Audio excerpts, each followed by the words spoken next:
from the legends of memory and storage. Crucial brings you the ultimate performance in gaming. Legendary products. Precision engineered. For speed and stability. Crucial ballistics.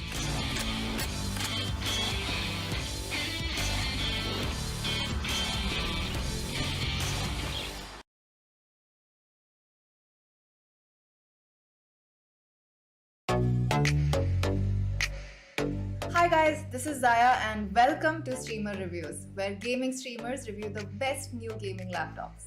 Gamers are an impatient bunch and I've got a laptop just for you. Let's look at the top 3 reasons why the Acer Predator Helios 300 is perfect for the impatient gamer. Number 1. Its 11th Gen Intel Core i7 processor, which brings out the potential of the GPU's high-speed GDDR6 memory to ensure faster experience with higher frame rates and lower latency.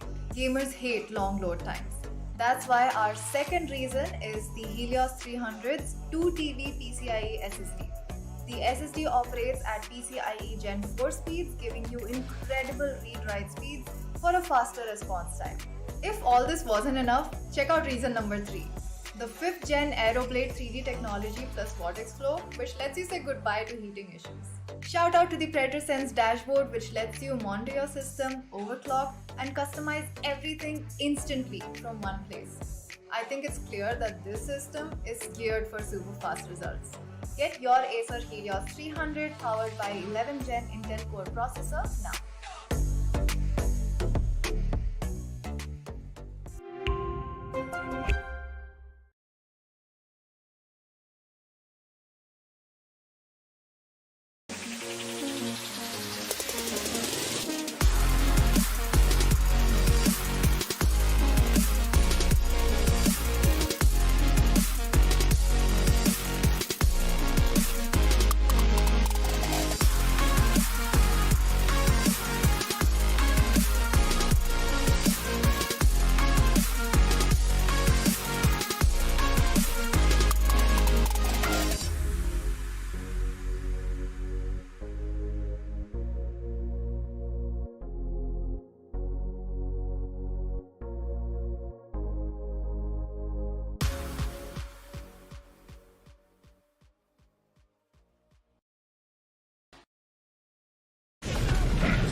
Good evening, ladies and gentlemen. Welcome back to the LG Ultragear presents Esports Gauntlet Season 4, powered by Crucial, with our gaming partners being Intel. Intel delivers the best gaming value by delivering the best overall gaming experience. Follow the hashtag Game with Intel to find out more about what they're up to. And if you want to look clean, if you want to look fly like me, and of course, Crips here, check out our apparel partners of 656 because they have everything that you need. And if you want to support your team, make sure to use their code to get a small discount and also help them out in the long run.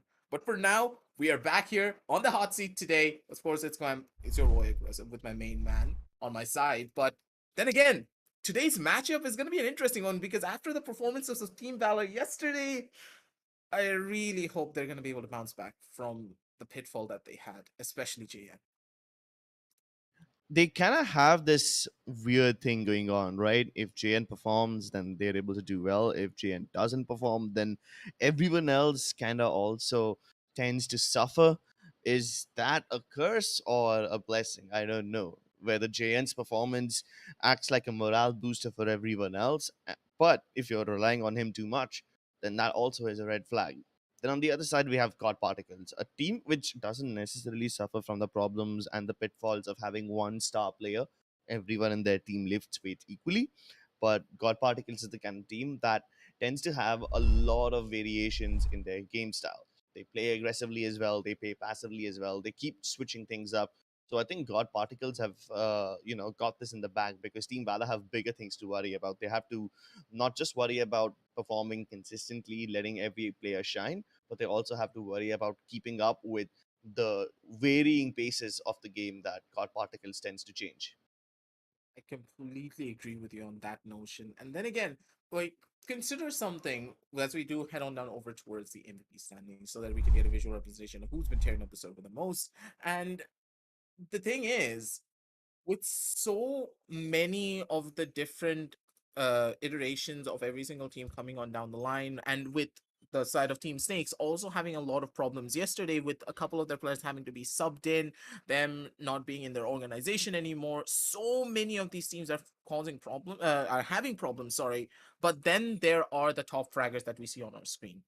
Raw Fuel, Paradox, and Sami, they've been consistent throughout their entire run, and the fact that they're here all the time, every single time, just goes to show how incredible these players can be on the server. And Rafael, he just wants to add more to his tally. He already has 9 MVPs, and he could easily get to that 15 margin.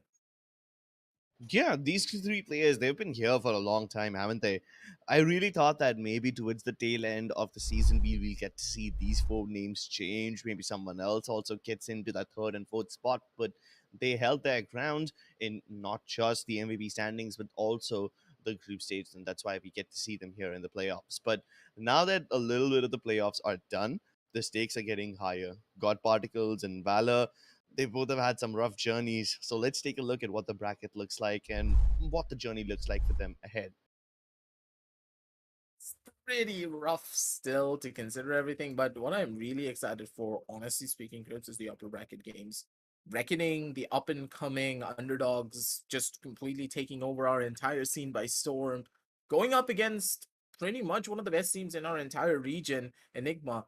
So that match is going to be a banger one for sure, but the lower bracket ones is also on the line. Exili versus Orglis 5, and of course, God Particles versus Team Valor. Both of these matches have the makings of something great, but then again, considering the performances coming out from Team Valor, it's still a massive question mark for all of us, now, isn't it?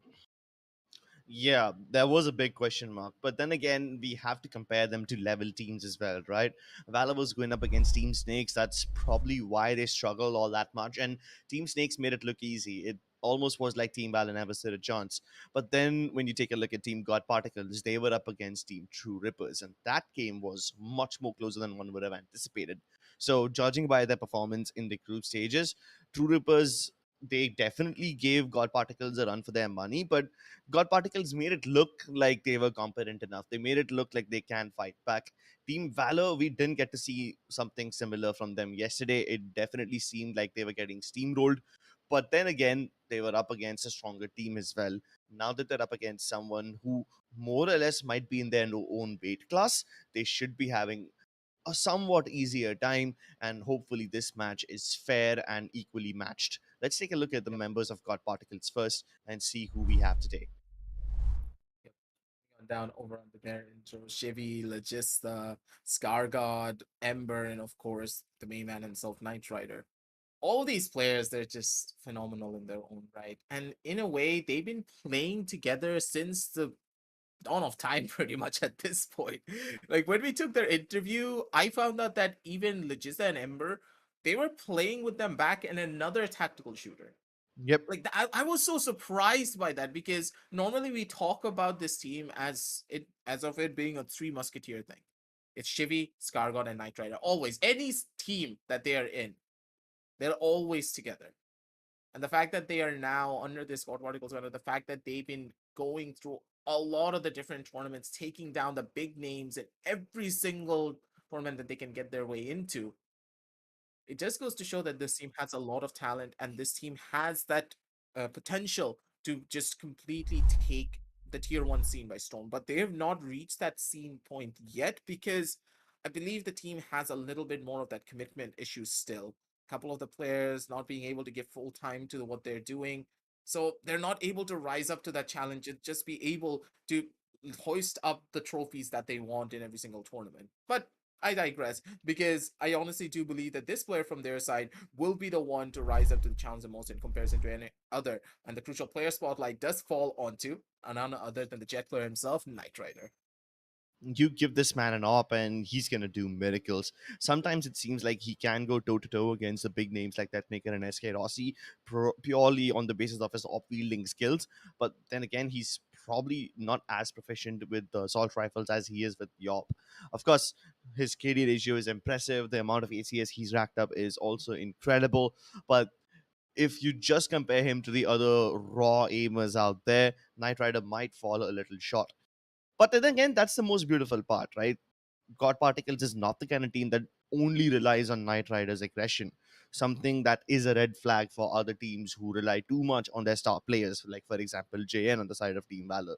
Knight Rider doesn't need to lift that team.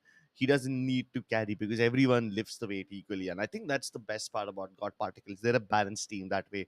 They might not have the superstars of any stretch of the imagination, but they don't need the superstars. Their internal light is bright enough. Yep, that's for certain.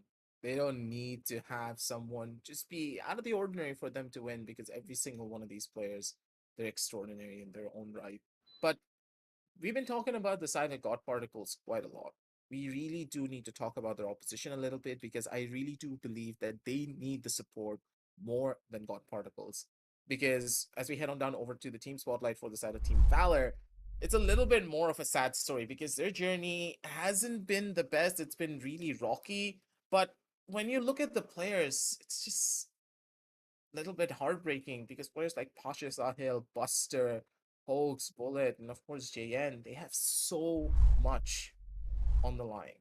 You already know how incredible this roster can be. They are the ones who have taken down other juggernauts in the past, and Buster single handedly dismantled one of the best teams in our region. They Buster, all have so much potential, but it's it's untapped. It feels as though they need something. And I believe Hunter leaving the team really did hurt them the most. Hunter was a very good IGL for them. He was the brains of the team in situations where Valor were kind of roaming around like headless chickens. They were held together by that man, and a lot of the tactical brilliance came from Hunter. But Hunter leaving is not that big of a loss for the team now, because I think players like Bullet and Buster are ready to fill his shoes. I'm not sure who does the shot calling on the side of Team Valor yet, but given their playstyle, it seems like they don't have one central IGL. They always give me the kind of vibe that they're a democratic team and they take decisions based off of the information they feed each other. Our decisions. Our decisions with the whole Bugs Bunny meme, insert Bugs Bunny meme in here. Yes. But that's the kind of team they seem to be like. Of course, players like Buster and JN have the potential to pop off individually as well. Pasha Sahil also, he doesn't always up, but when he picks it up, he's also a delight to watch. Hoax and Bullet are the only ones that I haven't seen anything special yet in the group stage from, but I would love to see them pop off in the playoffs now. Dude, you have not seen yesterday's match, and because Hoax was an absolute demon. He single-handedly did like four-man holds. Four people are rushing the guy. He was on a breach. Threw out a flash, threw out a stun, spray transferred his way to three people, and just took it all away. And as we head on down over to the crucial player spotlight, if he's on there, I wouldn't be surprised. But hey, it's gonna be Buster, Mr. Consistent himself, the Daya of the entirety of the Valorant region. Let's see what he's gonna be doing today, because honestly speaking, Buster, he's been having a pretty rough time, sometimes depending on what's really been going on the server. But then again, when the team needs him to step up, he knows how to bring himself onto the plate. And I really hope that today he's going to have the most phenomenal performance that he can possibly have, because against God Particles, if you don't bring your A game, you're not going to be able to go out soon. Yeah, the A game is something that they're gonna have to bring on the table today. Without that, they probably don't stand a chance against their opponents called Particles. I love the fact that Buster is the star player of the team because he is very flexible, not just with the killjoy, but sometimes on Icebox we've seen him pick up Reina, and when he does that, it's like this guy has no care in the world. He will go around headshotting everyone like an absolute monster, and that's the kind of Buster I love to see. When things get rough, when he decides to toss all caution aside and focus on nothing but clicking heads, this guy can get in the zone so quickly. And no matter what character you put him in, whether he's a sentinel, whether he's a duelist, he has that signature firepower to do the heavy lifting that his team needs. And I hope that he can do that today as well. So Buster and Jay are the two players I'm really looking forward to see. And of course, the way you said that Hoax was performing really well yesterday, Yeah. I'm excited to see him too. I unfortunately haven't seen too much from him yet myself, but if he was popping off today, let's see if he can do it today as well. Yeah. Let's head on down over towards the map view screen and see exactly where we're going to be headed, because today, in my eyes, could be a really good day for them depending on the map pickups. And we already know the map pickups, ladies and gentlemen, but on your side of the screen, we see that Team Valor, they have picked up the map of Fracture. Now, honestly speaking, the map of Fracture being the first initial pickup from them, it just doesn't feel right. Why not? Yesterday, up against Team Snake, they did not perform that well. It was a 13-5, I believe, that they lost on. And it was rough. Let's just say it was a very one-sided map. And Team Valor, they didn't show any form of a strategy that would make me feel as though, okay, this is their home map, they're going to be able to do it, and they're going to be the ones to rise up to the top. Heading into Fracture without a set strategy in mind definitely seems like a recipe for disaster. This map requires so much more coordination than the other maps. It's very scary to play this sometimes because even the roles get reversed so often, right? We very often see attackers hold for like a whole minute, sometimes even up until the last 30 seconds they'd just be holding for some defender aggression. And even the defenders for that matter, I mean, if you want to backstab your opponents quickly, you need to capture one of the four areas at the very earliest and start applying pressure. Maybe make your opponent paranoid about a potential flank or something.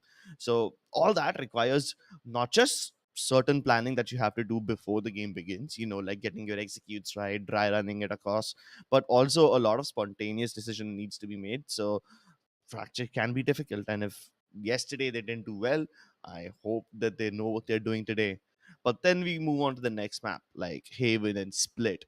I kind of have a feeling that God Particles will be heavily favored in both these maps.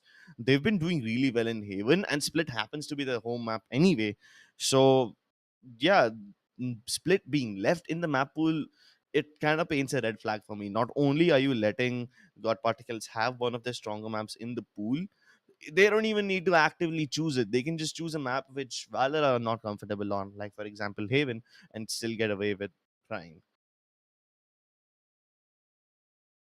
I'm still trying to piece together a form of a plan that Valor can use for Fracture.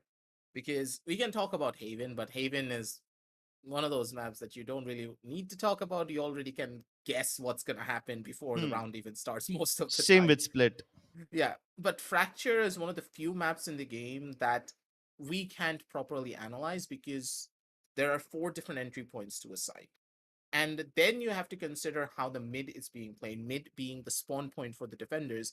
Now, if you gain control of that spawn point, then there is going to be a lot of problems when it comes down to the rotations. But gaining that control is a completely new, different beast entirely. Timing is involved. If you have the perfect timing, if your internal clock is able to tick through every single checkbox, then you know for a fact that you have full control of Fracture. Yesterday, we saw that from Team Sneak, with King being an absolute god on the chamber. And I do believe that this map was built for chamber.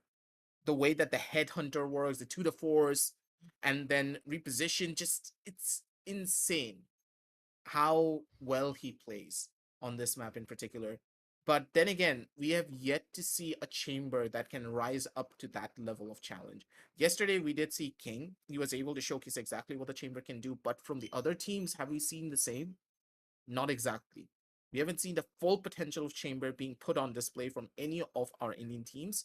And hopefully today, either God Particles or Team Valor, they're going to be the ones to, take it up to that next level. I really want to see Buster on the chamber. I mean, he's been playing with the Killjoy, he plays with the Rena. You put them together and you have Chamber. It's literally his playstyle. That's what he's built for. So I hope we get to see Chamber from Buster today. And I hope that JN gets the support that he needs. Do you think a Breach is still going to be picked up, or Yeah. you can put him aside for now? I think it's a guarantee that the Breach will be there. Breach is one of those must-have agents now. Chamber and Breach are the must-haves, and Mm-hmm. then you can shift in and out in between when it comes down to a Brimstone or a Viper and Omen combination. If you're gonna pick up a Viper, you need an Omen. Like there's no way around it. But with a Brimstone, you can kind of solo the entirety of this map with a couple of his smokes because of how beautiful his smokes are. You just smoke off one of the sidelines. You have a massive smoke to work with. The smoke area is now larger. You can smoke from further away. So many of these different buffs make Brimstone such a strong pickup. And the main reason why Brimstone is one of the strongest pickups in this map, in my eyes personally, is first of all because of how his molly works. The molly has a multiple different lineups that you can get away with. And also the orbital strike is extremely difficult to run out of. If you put that spike down in a very tight corner, there is no way the defenders are going to run out of an orbital strike. They're going to die to it.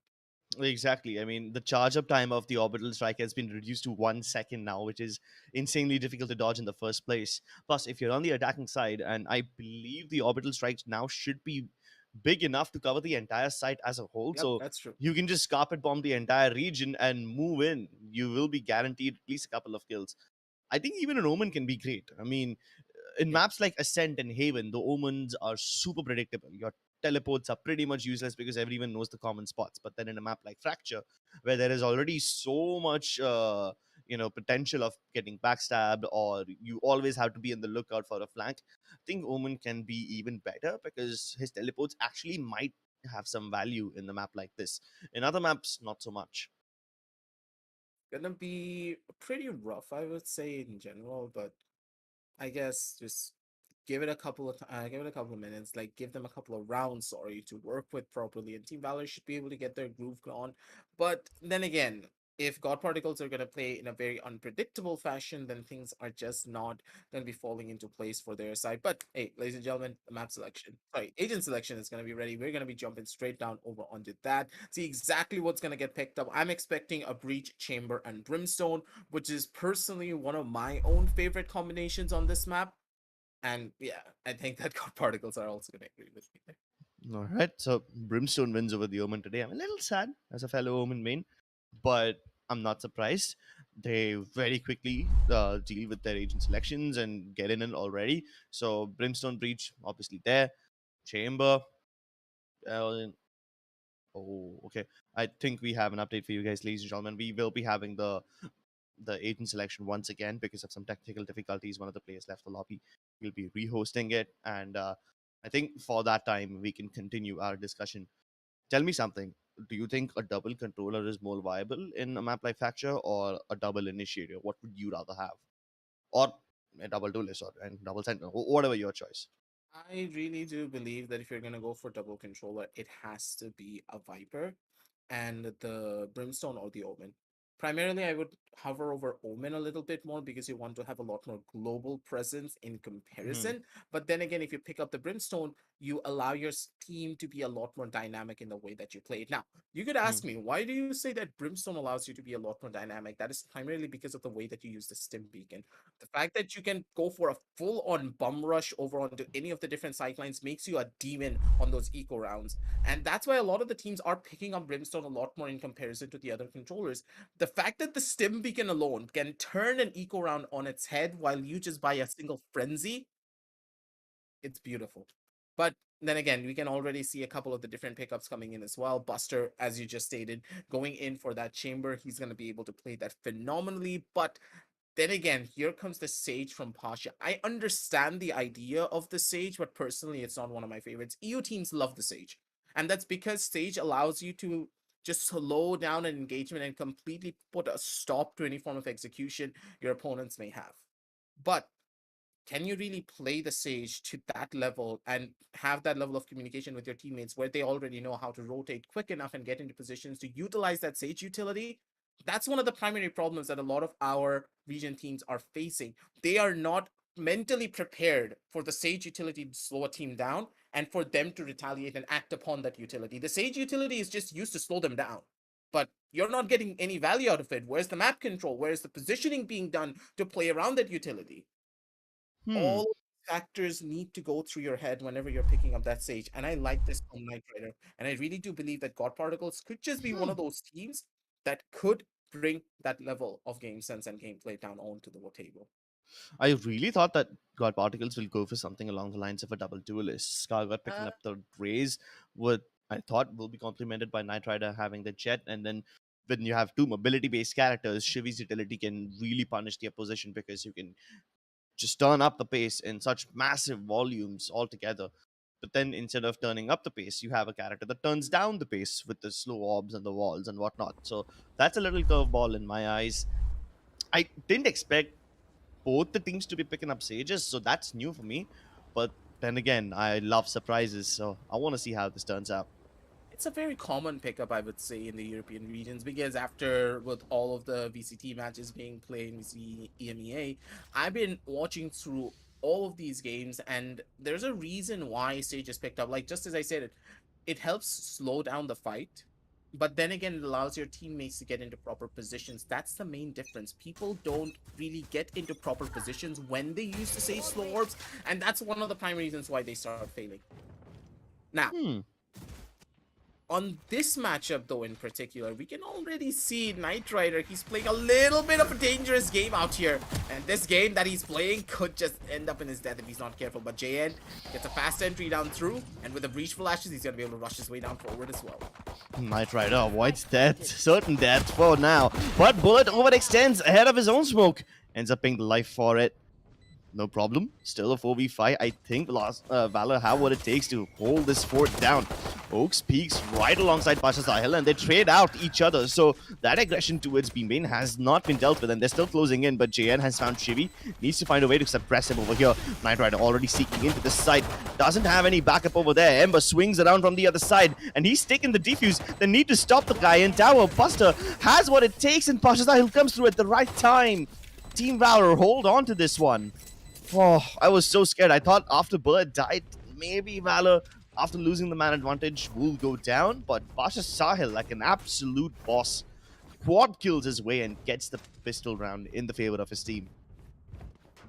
That's a little bit rough right there. Pasha pretty much getting away with every single trade that he can. And I like that because you're playing a Sage, you should be playing for the trade instead of trying to go for entry frags. You get a lot more value out of your heal, you get a lot more value out of your slorbs as well. You can just do a lot more, and the fact that Pasha's playing like that, that is smart. But then again, they did push through a side on pure brute force, and it really did work out in their favor. Scar got though on the side. He's looking to see if he can get a freebie for himself. Here comes the 3-man, but no, GN! Well, Yeah, that's one good way to ruin an eco round, isn't it? yeah. The Spectre doing Spectre things. They don't lose any members either. They can continue their Spectres. And you know what's scary? Given how well Hoax is able to clear out all these angles, maybe these Spectres can win against the Phantoms and Vandals as well, because Valor will almost never pick up any fights in those long-range angles. They'll, for the most part, push back the members of God Particles using the utility of Hoax, and then forced to close the distance, maybe then pick up the fight with the Spectres when they can actually be relevant in close range. They play this on down through because now with the buy rounds for God Particles, things will be a little bit more dicey. I love this angle from the side of Knight Rider. It's one of my favorite angles to hold in the entirety of Fracture. I'm a chamber main on the map of Fracture, so this it'll be pretty much the place where I hold at all moments. But then again, here comes the damage being done. Knight Rider, he needed to find that kill, but the fact that he missed out on it, there's no man advantage to work with, and this retake feels to be a little bit more one-sided than you want it to be now, doesn't it, Trips? Because Could be. if this flank is not cleared out properly, both Ember and Scargod are just dead. And Jane's coming in as the backup. This is a problem. Oh, the flash. It's perfect. So good. They deal with it in such clinical precision. The Molly to buy some little more time. They can't even tap the spike, and now they're kind of trapped in the side. The Spectre is now closing in from all directions. They can't even clear out all the angles, and Bullet doesn't care about RNG. He's gonna go ahead with the spray. Pasha Sahil now coming in, and it's perfect. Like I predicted, the Spectres will still be able to win over the Phantoms and Vandals. 3 times in a row, they've been able to clear out the beast side in such easy manners. Every time they force Knight Rider back through the smokes, they push him towards Canteen or towards the CT side, and they get the side for free. They don't get the kills, but they always are able to plant the spike without losing any members, and that's what's keeping Team Valor in this game. That's how they're able to win the first 3 rounds. I kind of have a feeling that Team God Particles need to back Knight Rider up a little more, because every time he feels overwhelmed on the B side, he just falls back and gives up the side to his opponents, which is also the good call, right? He shouldn't die out there all by himself, hoping to defend a side which he has no hopes of actually holding down. So it's better that he falls back and doesn't give up the man advantage. But maybe if God Particles start rotating in faster and give Knight Rider the help that he needs, they can stop Valor from planting in the first place. And now that God Particles don't have a buy, now that they are on just a bunch of pistols, maybe they can experiment with one of these strats, see if it works out or not. See how it plays through for them, but then again, I really do believe that they're not giving Hoax the respect that he deserves. They're just Could be. rushing willy-nilly into every single sightline, and they're walking into flashes. They need to understand that, hey, there's a breach on the other side. We should respect it now, shouldn't we? And if you don't show that level of respect, that's going to be a problem. You also don't have a chamber, so it's even more of a bigger problem. Normally with a chamber, you can play super aggressive and you have that dedicated operator player, but who's going to play the op now? You don't have an operator player. You don't have weapons, it's just a bunch of shadows. Yeah, but next round they can buy an op. They're gonna have enough money for it. But on the sheriff round, I think that it's fine. Oh no! Is it? Is it fine? I don't think so. Things are falling apart. Insert the beam here. This is fine. Oh my god. This is fine. It's not just fine, it's phenomenal. Ember having some nice one-tap still left in him, but eventually Valor overpower this. I really have to admit I was a little bamboozled in this round because I never thought Valor will be able to swing back like this. That spray transfer, this is ridiculous. What is this stuff? That is just called Buster doing Buster things. Just Buster doing Buster things. Well, at least now God Particles know that their A crossfires are significantly stronger than their B crossfires, so maybe that's a little silver lining that they can look at. Hope that they can expand it into a nice sunbeam of light and maybe get over their dark days.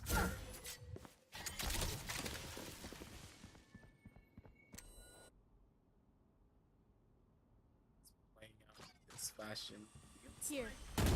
Looking at something a little bit more problematic. JN. He's gonna dip out almost immediately.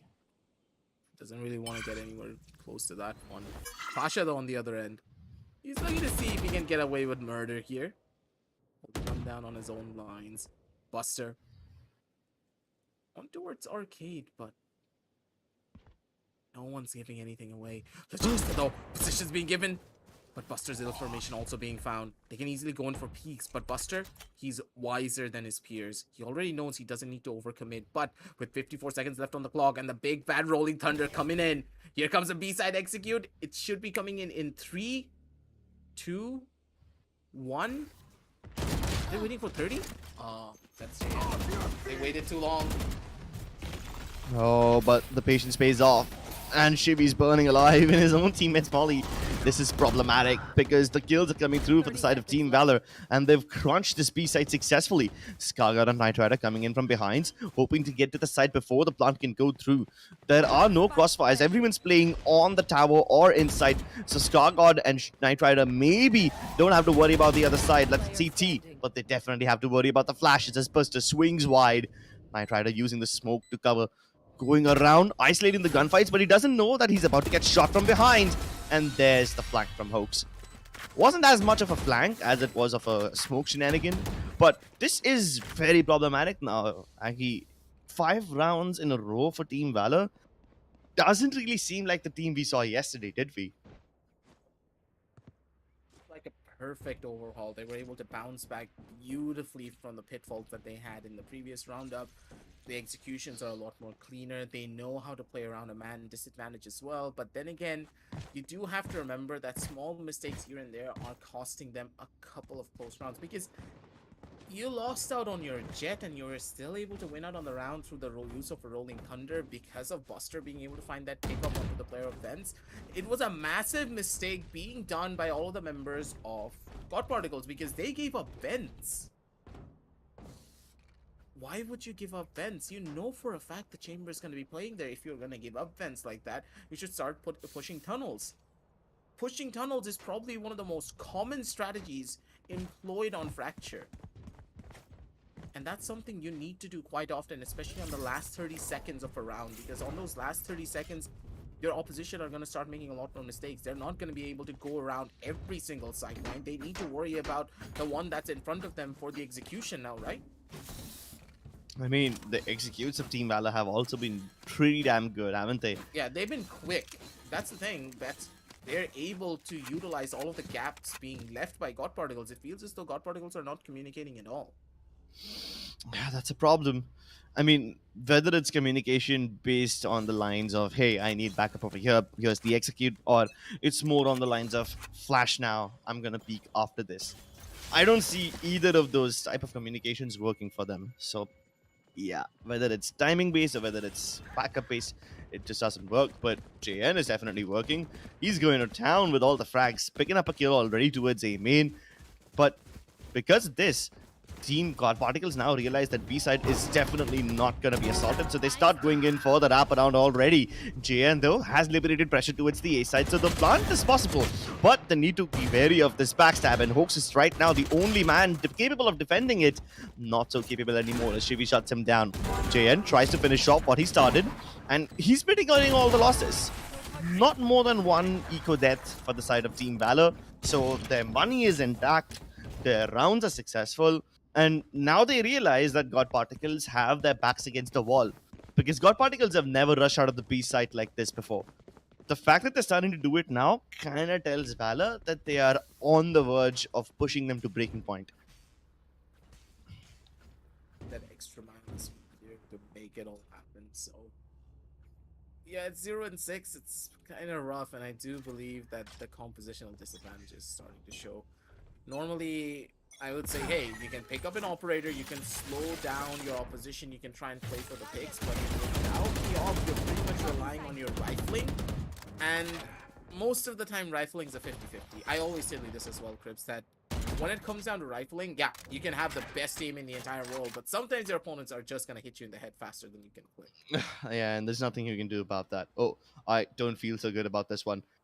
Team God Particles pushing out of both fronts. They push out of the A satellite, and they push out of B main. They will be intercepted. All of Team Valor is ready for this one. But now that they've discovered this push towards A dish, they try to go into the actual site, realizing Knight Rider will be alone over here. Easily overwhelm him with the numbers. Pushes a little bit presumptuously. Player standing. And JN just he got blinded by the light, so it's okay. Spike planted. The back end of it though, just go through the doors, but then again, there's not much that he can do here. He's stuck in this position, stuck between a rock and a hard place pretty much. Now, yep, it's time for him to die. Good night. Logistics position is known, Buster's on top, Pasha's just toying with his food.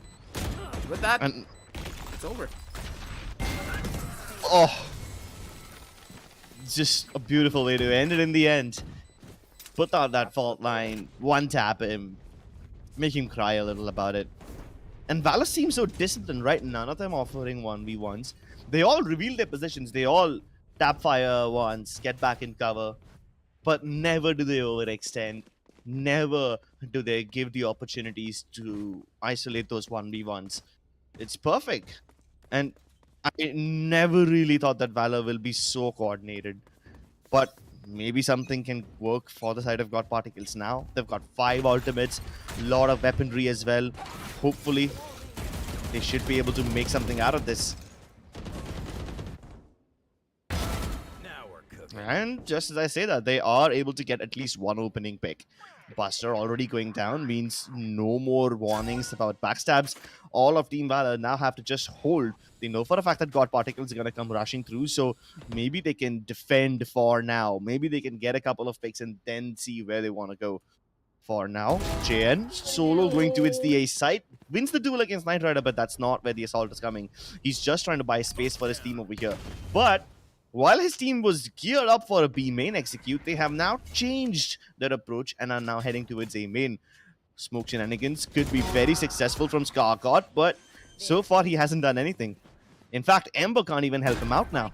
Oh, this is looking like yet another round that might go in the favor of Team Valor, unless Scarcott can pull off a miracle. He's got Shivi to assist him with the flash. And he gets his opportunity. JN dead. 3v3. Finally, the numbers have been neutralized. This could be the opportunity they need. The showstopper doesn't yield much results, but at least now they know that nobody's towards the bottom of site. They have to start gearing towards A main now. Do they have the ability to hold this area down? They shut it with the orb, but can they defuse? It seems highly unlikely. And they're slowed down! Well, that's a sad story right there. I think that we're going to be looking at another round for the side of Team Valor. And Team Valor, they're an absolute... Oh! Oh, Shimmy! But what good is that frag, Aggie? No, It's just style points. That's emotional damage. Yeah, sure, inflict all the emotional damage you want, man. I think 8-0 is much more difficult to deal with. That's the kind of damage that you can't afford to have. No. Listen. It's very important if you hurt your opponents mentally. I mean, consider this. all the heroics of Scargod and Shivi. They get control of the satellite area. They get the early picks over there as well. Getting rid of Buster means God Particles can start pushing out whenever they want. And they're going for the aggressive pushes once again. This time winning both the duels towards A main and B main. Okay, maybe this could actually result in something. And they're getting blown apart by the Breach ultimate. All the kills going in the favor of God Particles so far. This could finally be the first round that they win. Unless Buster and Bullet pull off something miraculous. They're both coming in from separate areas, so there's no trading potential available for the members of Team Valor, but hey, they don't need to trade if they can just individually pick people off. I don't think anyone will even expect Buster to come from here. Should work out for them, but then again, look at Bullet and his position. Bullet, he could just get spammed out. There's not much that you can do, but Buster, he's good for one pick, but one pick isn't enough! Player standing. Yeah, I kind of wish Bullet waited a little bit over there for the smoke to fade. But then again, the odds were stacked in his odds were stacked against him. So he couldn't have done much anyway. No, Buster, no! What a horror show that must have been, right? To walk around the corner and see 3 people already having their crosshairs trained at you. That's just something you can't recover from. Hey, cue the song. Cue the song. Cue the coffee dance song.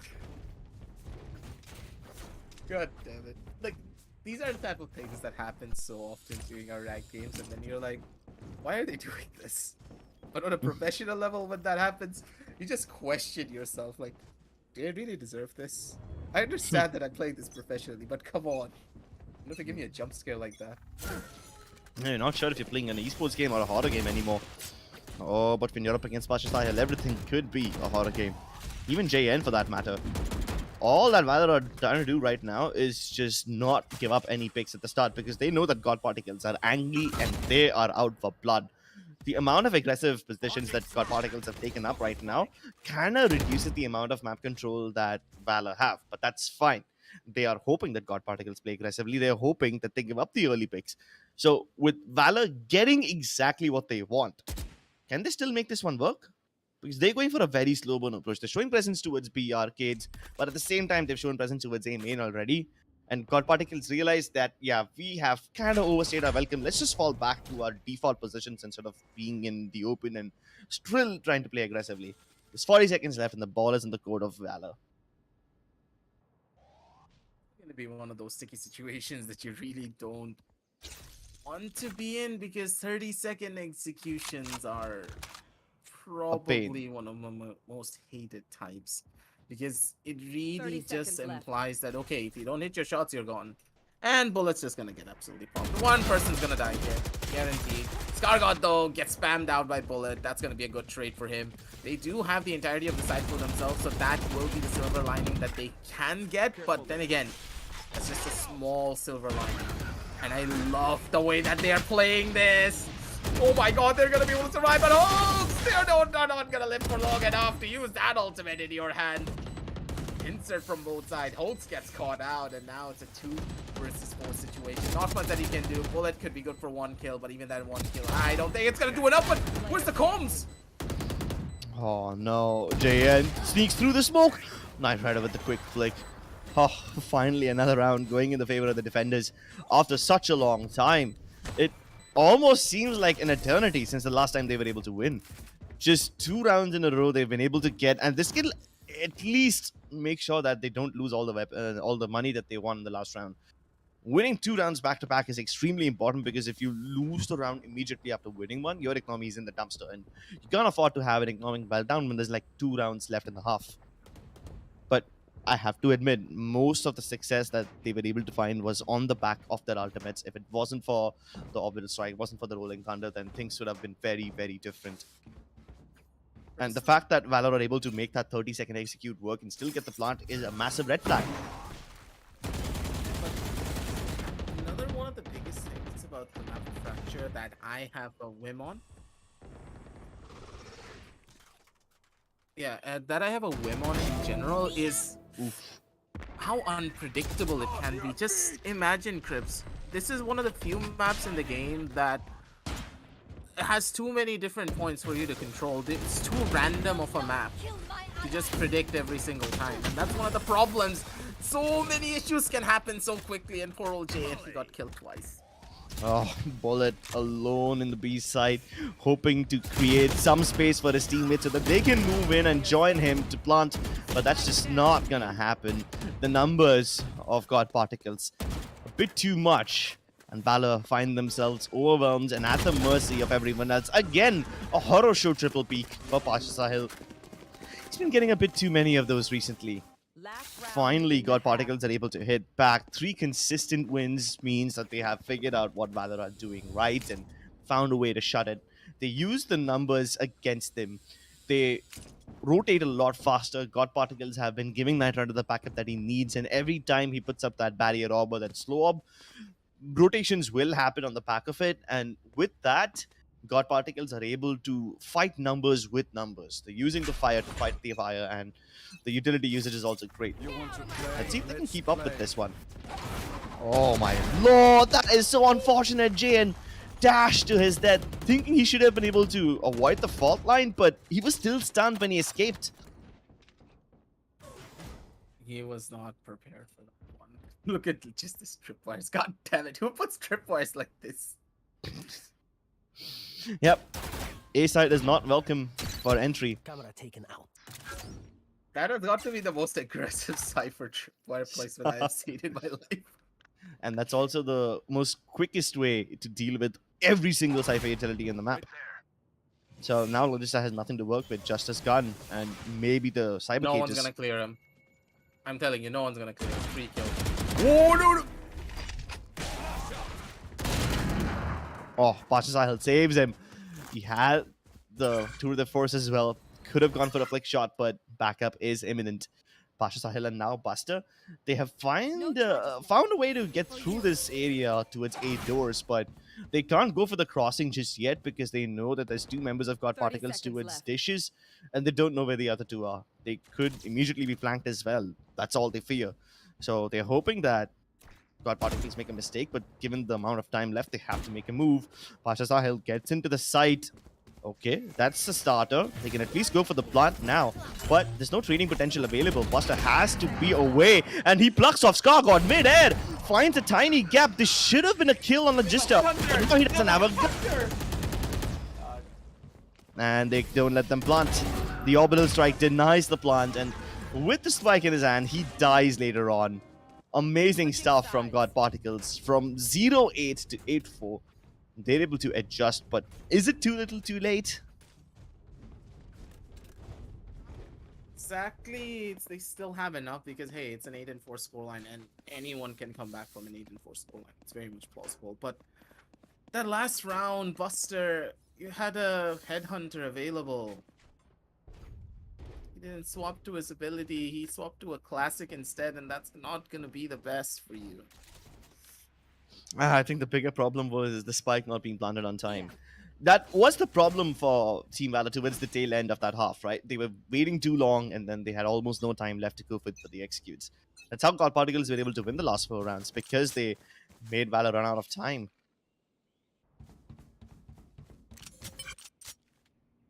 Now though, in this round, things could be a lot more different. Team Valor, they feel as though to be a team that can play the defensive side a little bit better in comparison to the attack. They did have a phenomenal run, but then again, you can't always have the best of runs every single time, can you?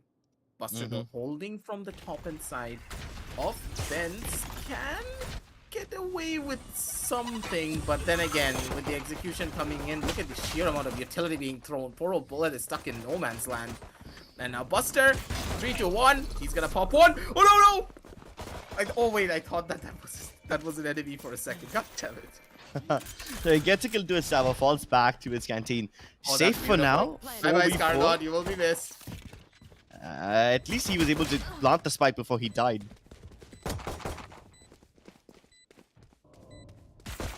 it's just a about the cleanup. 3 versus 3. There are a couple of flashes, but that's not gonna be for long, Shivy. Hoax is gonna be good for one more. Knight Rider on the side. He's already been spotted. Has a flash in hand. Throws out a fault line. Knight Rider's not gonna get caught though, but will be caught by the flash. Halfway defuse done. There's no way he's gonna be able to stop that one. Hoax gets the final kill. And with that, that's a 4-9 scoreline and a beautiful retake from all the members of Team Valor. Yep, I love that retake. Felt a little bad for Bullet because he got so overwhelmed by the amount of utility that Shivi was throwing at him. He died, but He was the sponge. yeah, he was the sponge, the damage absorber for the team. Takes the bullet for the team. So That's why his name is Bullet. Ah, okay. Okay, he loves them. He's like a magnet attracted to them, right? But yeah, Buster getting away with that kill at least told them that they don't need to worry about towers later on, so they can go in for the retake pretty nicely. And this time they've got better weaponry. JN's got the better aim, and he's just getting all the frags. Scar got dead. Scar hasn't been having that great of a day as well. Sitting on only 6 frags alongside Shivy. He's kind of been struggling to find his groove, but maybe with the bigger guns in the next round, he should be able to find it. Knight Rider does have that Spectre, so it's like the only source of firepower they have in this round. Can God Particles make it count? Not when they go up against Bullet like this, and they get mowed down by Buster. The crossfire is deadly. Bullet from the Green Radiant boxes, Buster from the tower stairs. It's like walking into a meat grinder. Yeah, more than enough for them to just play around with all these things and just switch it down through. 4 and 10, it's okay. But is it something you should celebrate?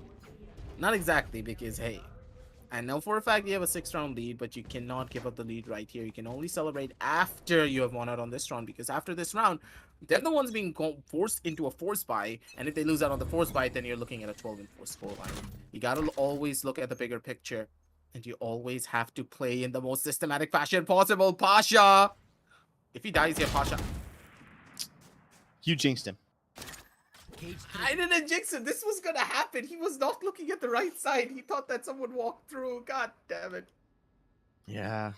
I mean, he had his instinct right. He knew that somebody would cross using that cyber cage, but timing just sometimes doesn't work for you. JN still attacks them. Doesn't get killed in the process, so that's amazing. So he spotted out 2 players over here. Hopefully, this should be a starter for the side of Team Valor. They've got equal weaponry this time. Only JN and Bullet haven't upgraded from the previous round. Even Buster for that matter. But even with, you know, less numbers over here, I think they should be able to see this hit coming. Bullet, does he have enough time to get back in the site? No, he doesn't. He's going to have to fight over here. And Buster can't cover him. Buster's too busy dealing with the B main aggression, leaving Bullet to his own devices. Sometimes these rushes just don't work out the way you want them to.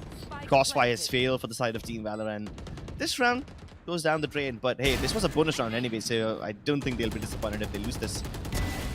Okay. They're doing all the economic damage, so... Oh, dude, I think he got hit. Knight Rider got hit? Yeah, Wait, instant replay that for a second, or am I tripping? Whether or not he got hit, I think they did decent amount of economic damage. 2 kills at the cost of just a bunch of Spectres and Marshals. I think this is good. The only person who had a weapon was Hoax, and he's got enough money to reinvest.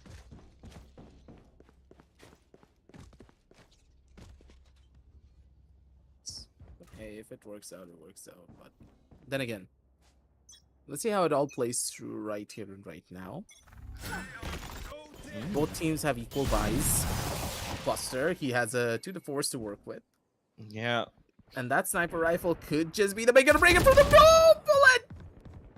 Nah. Not Nah, again. I don't really like this. I mean, Valor have a double op setup, one in the hands of JN, and then Buster has his 2 with the force. Could have just held the angles, but Bullet kind of making it hard by pushing it a little too soon. And with that, he's given away the advantage, and Fracture is so difficult on the defensive side if you lose the first Smart pick. taking out that for first pick. Now, without Knight Rider, they don't have that slow orb. They don't have the possibility of a rest coming up. This could be a problem for them. Buster, he knows that he needs to be the difference maker. If he misses a shot, it's all over. It's all up to him. Oh, he's trapped. Still gets a Nice one, kill. Buster. He doesn't have a teleport back. They'll just second get them bold. Oh, it's perfect. The utility from Shivy cuts them both. Now, Pasha Sahil Jehan left their own devices all the way back in the side, but they have one silver lining. Plant can't go through because the spike is on the back of the guy in towers, and they need to find a way to help him cross. Scargod takes matters into his own hands. Forget about planting when you can just kill your opponents and win the round. Exactly how it should be. But then again, I do believe two of the players playing inside of the site like that kind of put them on a detriment. I understand what he was trying to employ, but we can't really blame anyone now, can we? Right at the very beginning of the round, that early aggression from Bullet kind of just put everything down in the dumpsters now, didn't it? You need your Brimstone to be alive, because if your Brimstone is not alive, you don't have those smokes to work with, and then your opponents can just bomb rush into a site and just overwhelm you with all of the utility. That's one of the things about Fracture. If you allow your opponents to just walk into the sites for free, or walk into the multiple different choke points for free, then you're losing out on map control, and you will be overwhelmed by utility, and there is nothing in this world that can save you from it. Isn't this like the second or the third time in a row Bullet died by pushing his own smoke? It's fine. It's part of the process. Well, Spike planted. it was an EQ round anyway, so they weren't supposed to get all that much done anyway. JN hasn't popped his Blade Storm yet, even though he was able to get it with the ultimate orb. Maybe saving it for a rainy day. And I don't blame them. Valor have a buffer to work with, so they don't need to pull out the desperation moves just yet. What a bait! Player standing. Not gonna lie, Hooks kind of baited his teammate over there, didn't he? A little bit. Yeah, a little bit. It's okay. As long as he gets the kill. I do the same to you and I get 2 kills out of it, so why can't Hooks? See, we don't compete, right? That's why the stakes for us are lower. If you bait me out, the worst that can happen is me being disappointed, and hey, there's nothing wrong with that. Sometimes it is what it gives, but hey, it's just an eco round. Not really much you can get out of that Yeah. anyways, other than those 2 kills. So yeah, Hooks, 1 point closer to his ultimate. That's pretty much it. But then again, the fact that he now has his Rolling Thunder makes it retakes a lot more simpler. But what I do have to say is the consistency of Pasha, man. Look at him. 17 and 8. He's looking strong here on this Sage. Yeah, a battle sage. Even the gist of it doesn't matter. He's a battle cipher. Knight Rider also could do wonders, but Pasha Sahil plucks off Scargod mid-air, denying the showstopper. Almost could have gotten that second kill too, but now there's no room for him to run. He should accept He his could have ran death. into the corner. Good shot. Both It's gonna be a Pasha Sahil and JN were adept at shooting their opponents out of the sky, aren't they? Hey, you asked me how to shoot people out of the sky.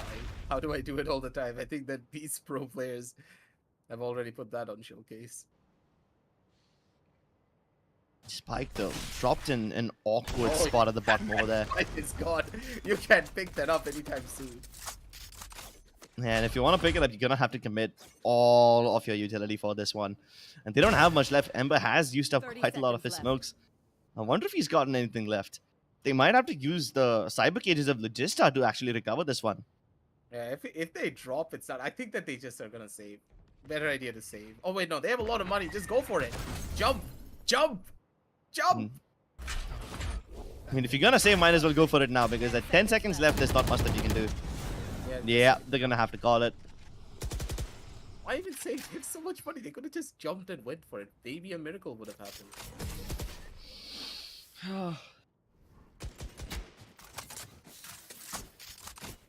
So that's one free round for Team Valor. Something that God Particles really cannot afford to give away. Yeah, I mean, don't get me wrong. This operator is being a pretty good anchor for them. Like, of course, Pasha's hitting the best shots of his entire life. Like, Yeah. hitting a raise midair with a Vandal, just tapping him out of existence. That's one thing, but then again, you can see the dynamic being shifted. The fact that there are multiple operator presences throughout the entire map is what's really helping them here. And JN, you should expect this. JN! I think he's gonna die. Oh! Never Nope. mind! Nope. He denies He got the everything he wrist, said. Bro. He knew. And it's important that he killed Knight Rider because now there's no res available on the side of God Particles. There's only Shivi with his Rolling Thunder that could be a problem to deal with. Other than that, I think Valor have this round in the bag. Could be the case. That's another freebie for JN. And with the operator, he's now back in form and he is already ready to hit all the frags that he needs to get for a scene. Scargod's gonna get caught out. Buster, it's your time to shine. Do you want to take this swing or do you want to play it slow? And I like that. He doesn't want to overcommit. He knows for a fact. It's alright, Aggie. This is like the second time it happened to you in the same round. I understand. This is an analysis thing. Like, dude. Never mind. I'm done. I'm just gonna stay quiet. Oh no, wait! They couldn't deny the plant! The aftershock will kill Shivi if he doesn't get out in time! Being forced into the hands of Hoax, but Shivi wins the duel. Breach versus Breach, and you know who's the superior one. So, now matters back into the hands of Valor. They go for a bait res onto Hoax. Do they peek out? And the moment Hoax is up, here comes the Rolling Thunder from Shivi. He's just trying to buy time. No kills just yet. So the pressure is still on God Particles. They are the ones with lesser numbers, but Logistov sneaking in behind, and his position is perfect. Forces Trashasile to look on the other direction, buying more space for Shivi. But no, JN, like a bunny, he jumps up and executes his prey. Yeah, this round was way too close for its own good. JN already got the 2 kills that he needed to on the sidelines. That's all that he required. And I just question how it all went. Why, man? Why? I was like, oh, JM Buster's not gonna push because does he need to push? Because we already know for a fact that the man advantage is present. And then there was Bullet on the other side holding from the back end of the dish. It was a strong angle, but Bullet missed his shot. God damn it. I do analysis on the side and the players instantly prove me wrong. I'm done. Feels like the Sentinel versus Guard game that I actually stayed up to watch and it was a disappointment. Oh, what happened in that one? Oh, basically the Guard won on the map of Icebox on a 2-13 scoreline. Oh, damn. I mean, I knew Sentinels lost, but Whoa. I hadn't checked the scoreline. 2-0 against Sen. Do you understand how sad it was? And I stayed up for that game. Yeah. Well, you definitely got to see the underdog rising over here. And this is something similar that we get to see in the Gauntlet as well. Team Valor, a team on paper who were the underdogs, are going up against God Particles, a team which has had profound success in the group stage. And with this being the map pick of Team Valor, they can walk away with the win right now if they do everything correctly. Buster, already taking matters into his own hands, has cleared out most of A main and has pushed the opposition back, but he's heard multiple footsteps over here, so that should confirm the beliefs of Team Valor. But they're leaving Buster alone over here. He's gonna die, and now the A side is very vulnerable. Yeah, I expected that. Buster, he needed to use his teleport. Where was the teleport in that scenario, man? You cannot go in for pushes like this without your teleport at the ready.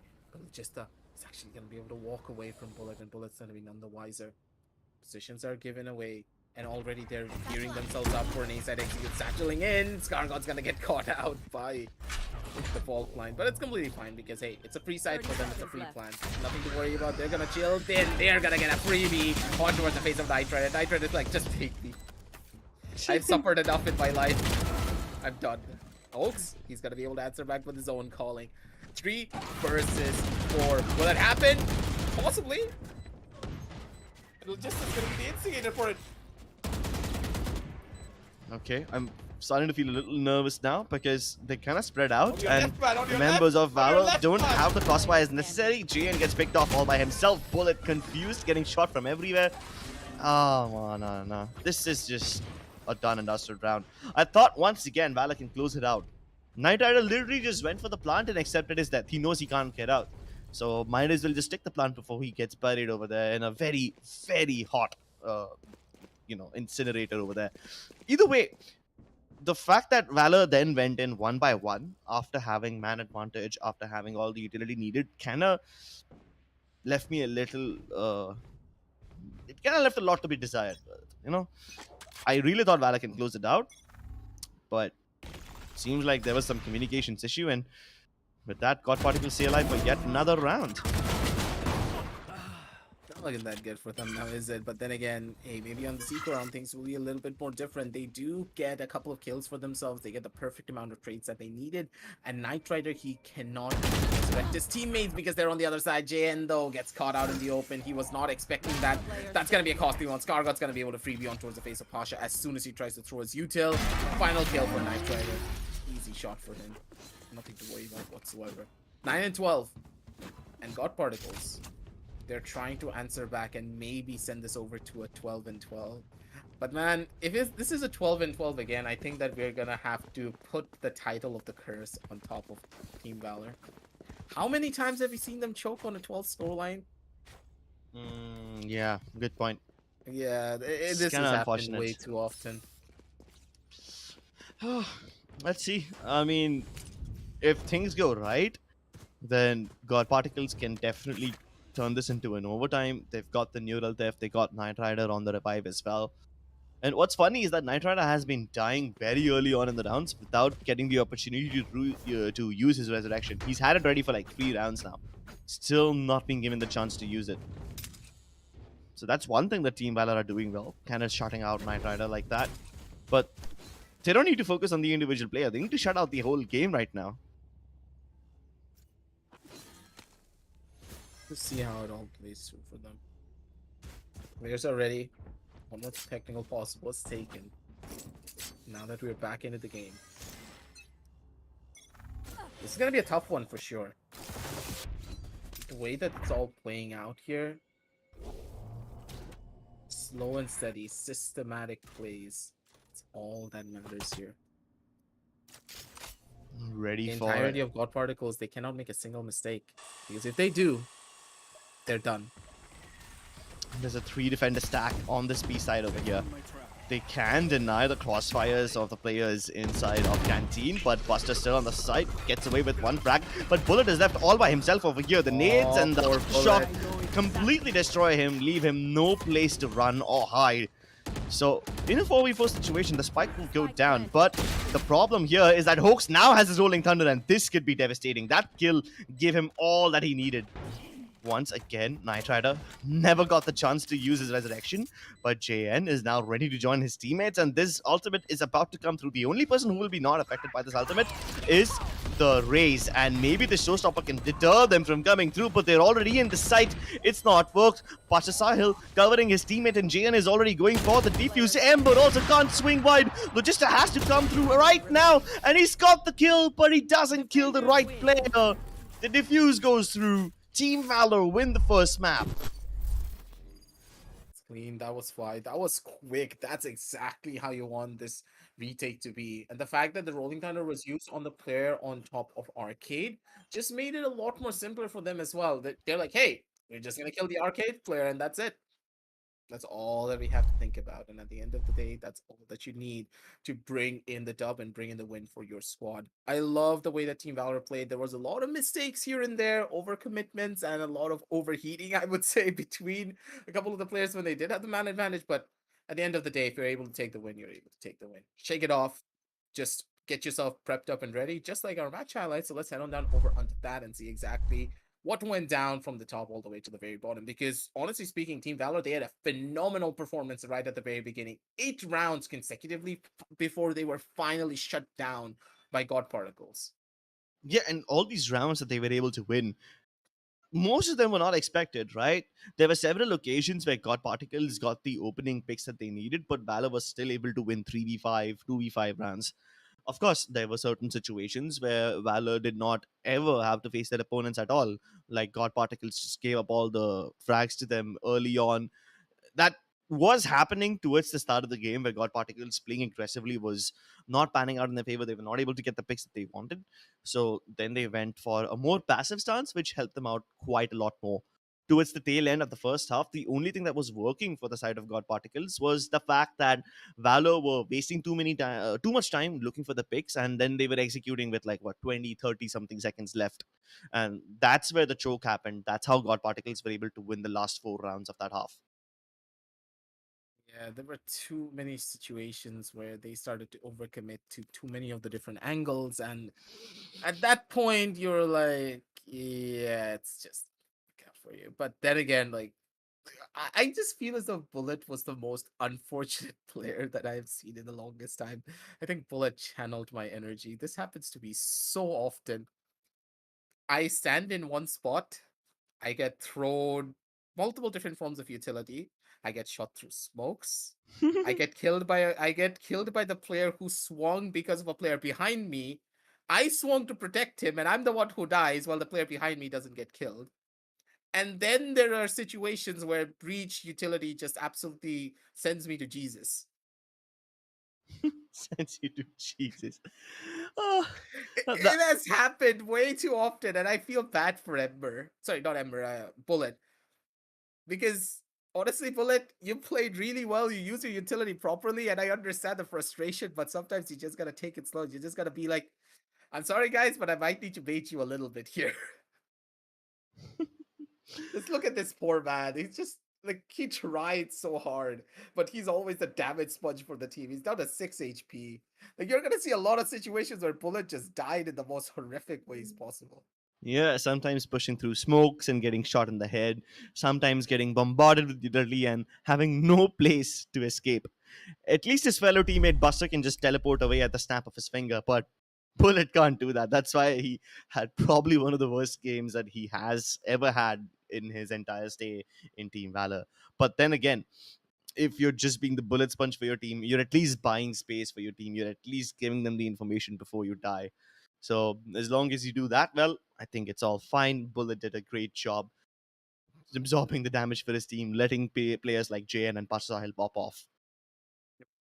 The fact that he was able to gain that level of space as a controller just goes to show that he knows how to use the utility properly. He knows how to bring that little bit of an advantage, even though he's being pressured so much. But then again, as a controller player, you should be playing a lot more safer angles instead of playing those one and done angles that you would normally do. So I do believe that Bullet's having a little bit of a positional disadvantage, but it's okay. As you can see from the score stats as well, 8, 134. It's not something to write home about, but yeah, it works. But on the other side, the two Sentinel players went absolutely ham. Pasha with 21 and Logista with 22. Beautiful performance from both of these teams, but God Particles, they were just not able to close things out. While Team Valor, they went back to the drawing board after what happened yesterday, and they were able to rise up to the challenge. But now Crips is where the real fun will start to begin. We're going into the map of Haven, and Haven is one of the maps that really will start to question exactly what these teams have in mind. But for now, we're going to be heading on down over onto Shorewave. But before we do head on down over onto that, make sure to check out all of the links down below in the description. And hey, when you're going to be going on down there, you do have to remember that Intel delivers the best gaming value by delivering the best overall gaming experience. Follow the hashtag GameIntel to find out more about what they're up to. And if you want to get a jersey for yourself, make sure to check out our apparel partner 656. We're going to be heading on down over into short break, and we'll be right back with the Ultragear TC Gauntlet Season 4 powered by Crucial, with our gaming partners being Intel and our apparel partners being 656.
from the legends of memory and storage. Crucial brings you the ultimate performance in gaming. Legendary products. Precision engineered. For speed and stability. Crucial ballistics.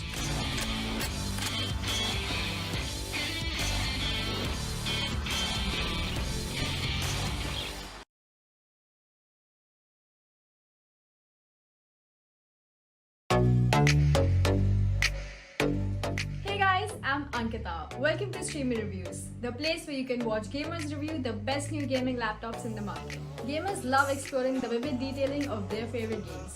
This demands a system that can support their immersive experience.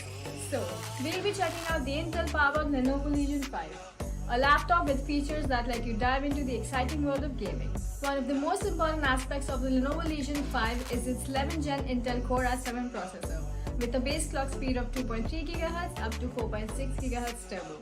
It flaunts 8 cores, 16 threads and 24 MB cache. The Legion 5 lets you untether your gaming experience with Intel Wi-Fi 6, ensuring you can enjoy your favorite games wherever you like. Play on the go with up to 75% less latency. The Lenovo Legion AI engine optimizes performance automatically to any of the top 16 AAA games you're playing, with auto detection dynamically allocating CPU and GPU usage accordingly to get up to 15% more FPS. Speaking of senses, there's another sense that's also important for an immersive experience: sound. Thankfully, the Legion 5 has this covered as well. A pair of stereo speakers enabled with dynamic audio gives you an immersive 3D audio experience. Why wait? Get your own Lenovo Legion 5 and dive into the world of gaming today.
Hello, ladies and gentlemen, and welcome to LG Ultragear presents Tec Gauntlet Season 4, powered by Crucial. Our gaming partners are Intel, and our apparel partners are none other than 656.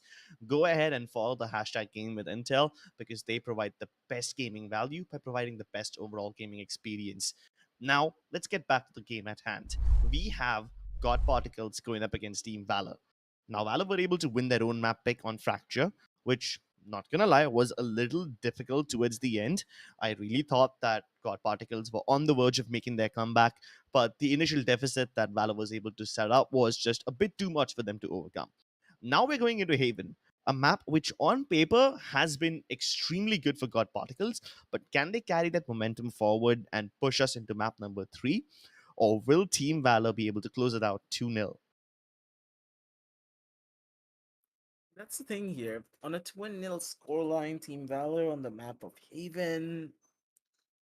Considering the performances that they did have on the last map, I believe they should be able to take this. Haven is one of the much more stronger maps for Team Valor, but at the same time, it's one of the maps where they have a tendency of making a lot more of those mistakes that we talked about on Fracture.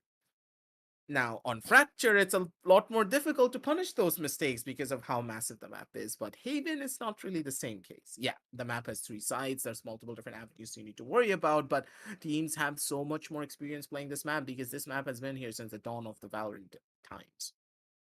So, God Particles, them picking up this map is smart by them. And they have a high probability of winning this. Maybe this is going to go for a 70-30 split in my eyes. Interesting. Now, there is one thing the Team Valor can do if they want to win Haven. If they let God Particles play the default aggressive style that they do, and if Valor are able to actually hold their defaults well enough to get the early picks, then they have a way to punish God Particles. If not, well then, God bless them and hope that they are able to finish this off 2-0. Otherwise, Ascent is, not Ascent, Split is on the cards. Let's get into the selection and see what these guys are picking up. Pasha Sahil already opting for the Omen. Don't like All right. this. Interesting. What? What? An Astra? Okay, I didn't really think that Astra will still be picked up by the side of God Particles. And they're a kind of fast-paced team, so I really thought that maybe something like Brimstone or Omen, who can keep up with the pace of his team, will be picked up, but Astra still relevant for them. I hope they can work with it. I don't know. This is.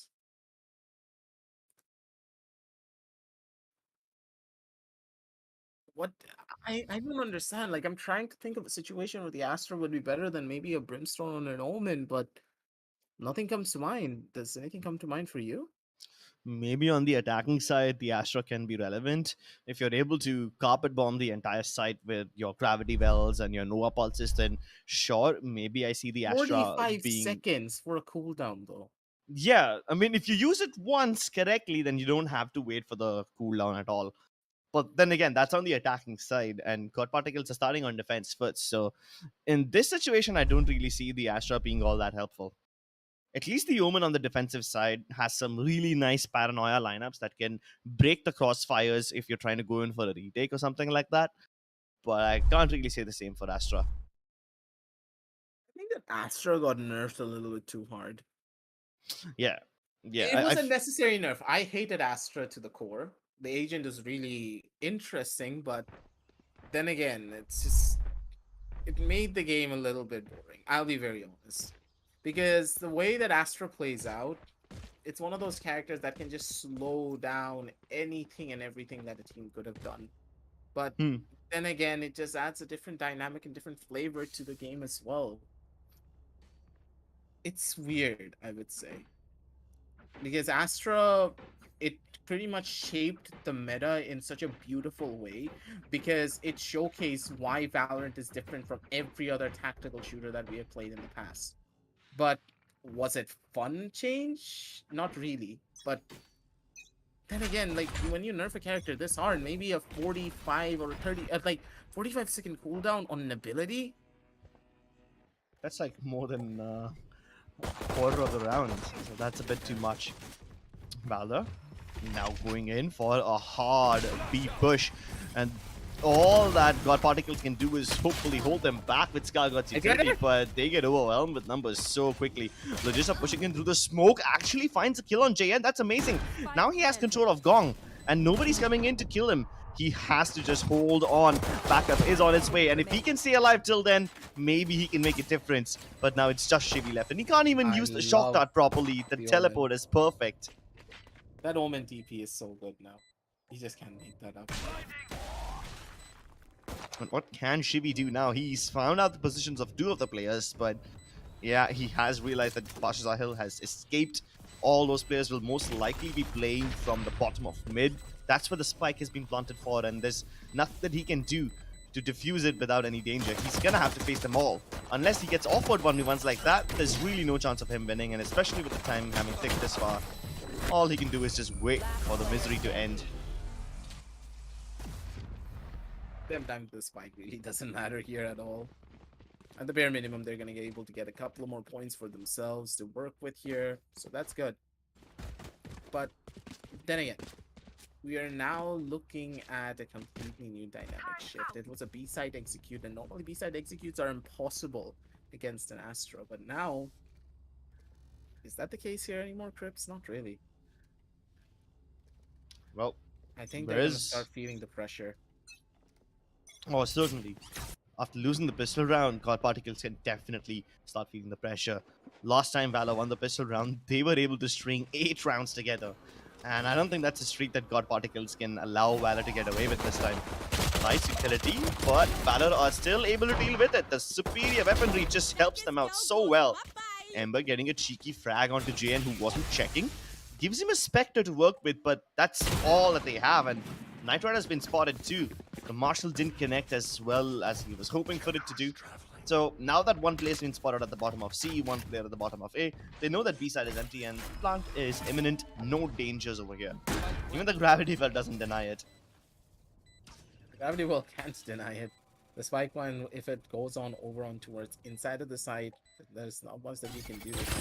Back. Ember gets spotted, his position's already revealed. They know exactly where he is. One on the back, one on the front. Knight Rider, maybe he's gonna be able to find one frag. Even that's not gonna happen for him. Ember, final kill for him. Bullets jumping around, and he's gonna be able to find that revenge. 0 and 2 for the Bouncing Bunny, and a beautiful scoreline to work with for the side of Team Valor. 4 guns being saved, they're gonna be more than happy about that one. I like that Bullet as being a bunny now, because in the last game he was a mole. A mole that was getting whacked by utility left, right, and center. It's whack-a-mole abuse. Yeah. Reminds me of my childhood. Wait, you played a lot of Whack-a-Mole as a kid? Yes. I used to go to the carnival a lot just to play whack-a-mole. It allowed me to, you know, I have a way of just releasing all my built-up frustration. Beat it up so hard that the whole machine breaks. Well, there's a lot of frustration being built up on the side of Team God Particles, and that is clearly visible by the way Knight Rider is fighting over here. Simply not caring for his life, and he's found Hoax through the smoke, trying to grab the ultimate orb, results in his death, and they find the spike too, so God Particles know exactly what Valor is up to. The only person who could potentially save them is this flank by Buster. He's the only guy who has a big gun. The man with the Vandal. Everyone else has just Spectres. So maybe he's going to have to do a lot of heavy lifting once again. But after being sent back from the ace side, I think this C hit is going to be very easily readable. No. Oh, no one was going to accept that one to hold the smoke like that. Ember's going to back up.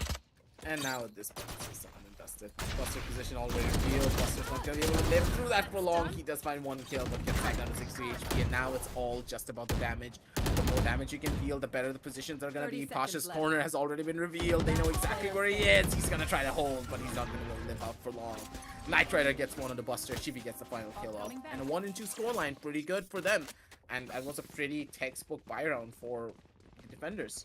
Now the attack, it's their turn to go in for buys, their turn to play with the big guns here. And now is where the real fun begins. Either Team Valor are able to take this and finally put the side of God Particles in their place and allow them to get a couple of more rounds of regulation to work with, or we could just be witnessing a massive comeback with God Particles being able to take the lead instead. What are the odds that we get map number 3 today? What do you think? I think I need to watch at least 4 more rounds to say. Alright. Well, right at the start of this round, Knight Rider gets away with the kill once again. Did it previously as well, did it once again now. Buster trying to sneak through the grass. He's able to get into the B side, but now he's kind of isolated over here. Has no choice but to fall back, otherwise he's going to be bombarded with utility. And he's managed to bait out the rotations over here. Takes a little beating, but at least it's alive. But look at the amount of rotations it's drawn out. Absolutely zero. Team God Particles are unaffected by this push of Buster into the B side.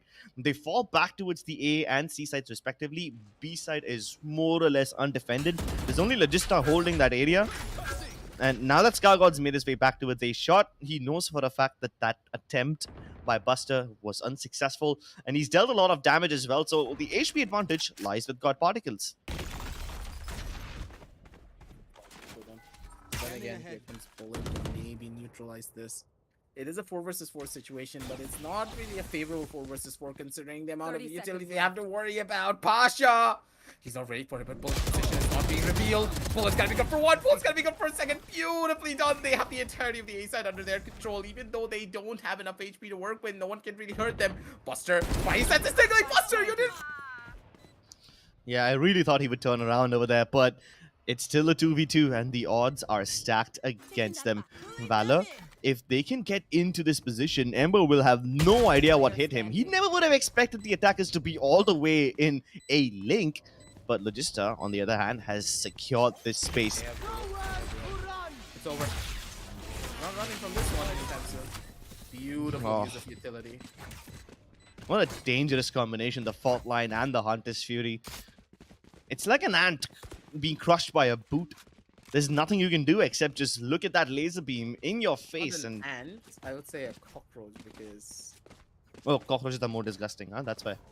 Yes. No, not because of that. Because normally when you try to step on an ant, you're not going to be able to hit it most of the time considering the surface area of the boot. But a cockroach, if you step on it, it's going to die. Oh, okay, I didn't consider the surface area of the boot, maybe.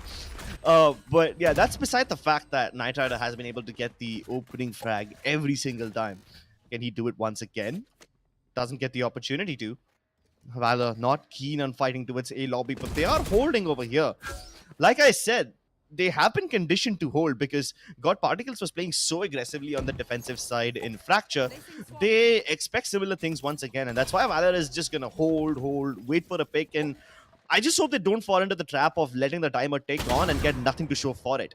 Buster at least gets that first frag, so all this time being wasted at least gets them some information, some kills. With a minute left on the clock, they put all their eggs in the basket labeled C. Let's see if they crack or not. There's a 3-step. Yep, and that's how it falls apart. Oh! Pasha! That's a freebie for him. And with the recon bolt, they're going to be able to spot out 2 more players. It's already looking pretty dicey here, but Logista, he's trying to be the anchor that they need him to be. Logista! Oh my god, he actually finds a headshot! He's going to be able to set up shooting beautifully for the final kill. Logista, you're an absolute demon. Through the box, 1 head, and then immediately transferring over onto the face of Hoax to get the final. Oh, Logista didn't find those double dinks. It was already over because we know for a fact Bullet would have gotten that clutch if he had enough health for. Oh yeah, definitely. I kind of feel a little bad for Bullet over there because his efforts on the A side are what got the stack on C possible. He figured out that there's no one present over here, and he was the one who gave the early call out to his teammates so everyone can start stacking the C side, and 3 defenders being over here. That's exactly why God Particles were able to win. If the backup didn't ride on time, then Valor definitely would have taken this round. But that being said, there were some mistakes from Valor as well. The Paranoia, not the best timing on that one. JN dashing in without any backup, no follow-up. So yeah, those kind of problems are, propping up for Team Valor again and again. I hope they can find a fix to these minor problems because it's the little things that crumble the entire empire. And I mean, the big errors can be fixed easily, but it's the little things that cause problems towards the end. Knight Rider, though, having big responsibility on his shoulders. Holding an angle where he has backup from Shivy, but only from the top of side. And Shivy also has to worry about a long. So all this presence being discovered over here, does it call in more rotations? Uh-oh. Now things are a little difficult. Because Jay has been picked off towards C side, do they call this bluff or do they continue holding? Oh no. Through the stun as well. That's gonna be a rough. Buster. Planted. He's giving up space here, and maybe he could just get spammed out. Scargod. He does have the flashes to work with. He hears all the footsteps in the entire world on this end. But still the aftershock is very much present. They can still go in for a hold. Scargod, he's gonna take a swing. That's gonna be the first. He's looking for one more. Jump straight in. Scargod's gonna be able to get a triple. And that's how you do it, ladies and gentlemen. You just tell Scargod to just hold his W key down and just use his movement to its best fruition. And one by one, they're all gonna fall. And Bullet, he's gonna get put into the meat grinder as well. 3 and 3. Bomb grenade out. And just as Scargod said, get off my back. Because the entirety of God Particles, they're in the service. Oh no, you don't. Well, I mean, deserve. the moment those lockdowns went up, it was like a timer has been activated, and you have what 10 seconds, less than that probably, to do all the dirty work you need to do. And Scargod takes it personally. Like an F1 car, he zooms into the side, kills everyone at such ridiculous speeds that quad kill was super impressive. And I just wonder, maybe by putting up that lockdown, you have just woken up the animal that was inside Scargod. Was having a little slumber over there, but the moment it wakes up, oh my god, you better run, because he's hungry. Knight Rider holding a little bit of a cheeky angle there. That is a pretty dangerous one to hold in general, but then again, you're a Jet. Get out of anything and everything. But for now, JN, he's been having a little bit more of a slow start, I would say. 2 and 6, not really the best performance, I would say, for the map of Haven, because this is one of the most favorite maps. But again, playing a little bit of a one and done angle. That's going to be a strong trade for him. But then again, was it a favorable trade? Not really. You need one more kill to make it happen. And Jade's going to be able to find it. A side, once again, is ripe for the picking. But will they go for it? No. Because they know for a fact they've been heading on down over to the A side constantly. They need something a little bit more different. And Buster on this lurk, if he's able to get into garage window, then I do believe this is an easy take for them. Even Buster if needs to have the perfect timing. Yeah, but even if Buster doesn't accomplish anything, I think it's still gonna go in the favor of Valor. He's isolated all the frags, and Ember gets picked off by a very, very cheeky Buster. Even if he didn't come through on time, I think the numbers would have overwhelmed him eventually. Now in a 2v4, Valor have everything they need to make this round count. 30 seconds A backstab coming in from Knight Rider could be a difference maker. And Logista's found the timing as well. They're all distracted, and Logista executes them. Oh my lord, it's turned around. What the hell just happened? Valor had everything they needed. It was a 2v4. And just one frag by Knight Rider distracts everybody. And that's what Logista uses. Bro, you can't be winning rounds like these. Massive communication gap. There's no way to sugarcoat this one. They made a massive mistake. Both of the players holding the same exact angle. Why even? And they Bullet. didn't realize Logista sneaked through as well. I mean, maybe they thought that the guy on site was responsible for watching CT and Garage together, but yeah, he missed the timing window. And oh man, some of these rounds don't really roll the way you think that they would, huh? Stop trying to think about anything now. Just enjoy the ride. Oh, it is a wild ride. Just gotta wait and see, because Scargod means business every single time Buster has been trying to go in for a push from there. He's gonna get caught out for it, but maybe Knight Rider. Knight Rider! Yeah, I thought Pasha was gonna kill him, but nah, Pasha just walks straight in towards the side. Poor Jane's gonna be on the receiving end of a lot of pain and a lot of... But consider this, Pasha Sahil is already in the A site. And sure, What is maybe the happening? spike can't reach over here because the spike is being held by Knight Rider. He can at least liberate some pressure. Oh no, but if he goes from this angle, all his efforts will be wasted. Pasha Sahil has no advantage going into an angle like this against Knight Rider. Maybe he does. Forget whatever I was saying. What the hell? Okay, Shivi is here to intercept. Can he stop the spike from going down? He's already hurt the woman teleported across the other side, but he speaks them both. Hoax kills him. Somehow Valor are winning when I really thought they wouldn't be able to. But hey, it's not over yet. It's not over until the Fat Lady sinks. Still a 3v2, and this Rolling Thunder is exactly what they needed. But Hoax, he gets another kill this time with the aftershock of all weapons, and he's stunned. He's still swinging. Oh wait, no, Emperor! Yeah, the silence tells you all you need to know. I mean, how many of those kills were not expected? I would say at least 4 of the 10 frags. First of all, I never thought that Scargod over here will even use his Rolling Thunder. He did it. Cool, no problem. But Hawks, after getting stunned, after getting hit by a rolling thunder, swings wide, still gets a kill when he's still stunned. I'm like, bro, that's just... How do you expect that? Expect the unexpected. That's what I'm saying. But then again, this is an even more of a bigger problem. JN once again playing at a little bit more of a disadvantageous corner, looking down the line here. Now they're just gonna wait and see how this all plays out. Knight Rider. This The is a bait very shot. cheeky spot. Yeah. And hey, Shitty both of the jet silhouettes are now all together. Yeah, I mean, no way. Spike down A. Lovely Last stuff from player Knight Rider, standing. getting so many kills, and even Scargod comes in to save the day. Even if Buster tries to get away from here, he will be intercepted by Ember, who's already at the bottom of C.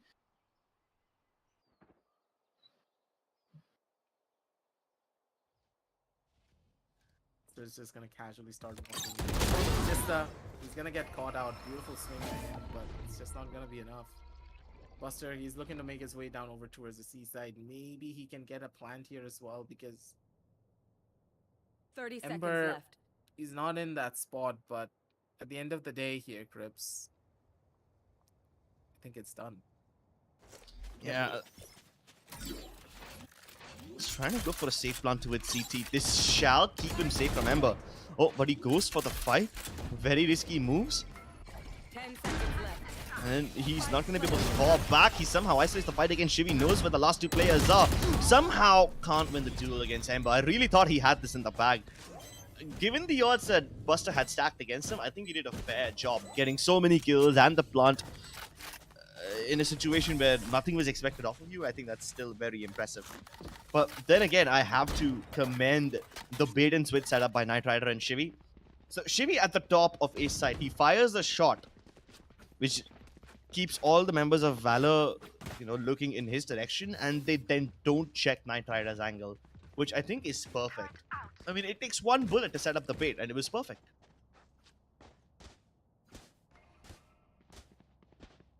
That it all should be as well at the very end of the day.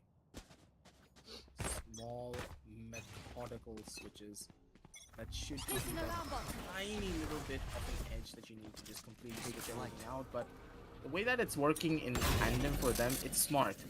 It's good, but is it enough? Because on the 6-3 scoreline, you need to have at the bare minimum of an 8-4, otherwise it's just not going to be working out in your favor at all.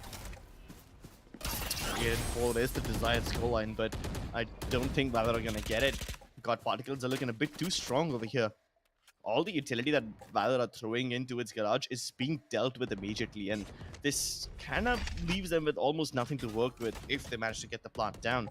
Buster has already used up his nanoswarm grenade, so nothing to delay. There is a Hunter's Fury available on the side of Bullet. He can use that to clear things out. Even Buster can use the lockdown, but do they want to invest the ultimates right now? It's just a waiting game, and everyone's at the bottom of glass just waiting for the first pick, waiting to make the first move. Shivi's like, nah, this patience thing is not my game. I'm gonna try to find someone. He tags absolutely nobody. What's that lockdown? Out in the open? This has to be a bait. They want someone to swing wide and maybe peek so that they can get the kill. Oh, but they don't need to peek. The Aftershock deals with it. Lovely stuff. This Breach is one of the best. Excuse me? They didn't check Ember's position?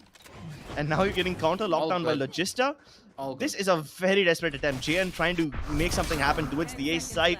Doesn't even get the kill. At least he buys enough space for the plant to go down. But then again, this is desperate measures. They have no post-plant positions available now. Pasha and Hoax, they just have to play off of each other. Hope that the crossfire is potent enough. Such a utility. They are still feeling the pressure. They're still feeling the problems. They can't even get out of this sticky scenario. One on the left, one on the right. He's gonna get caught out immediately here. Nothing that he can do even. What happened to Team Valor from map number 1? This is what I am questioning. It feels as though the team is not communicating at all. They're in the same boat as God Particles on the map of Fracture. It's not a good boat to be in.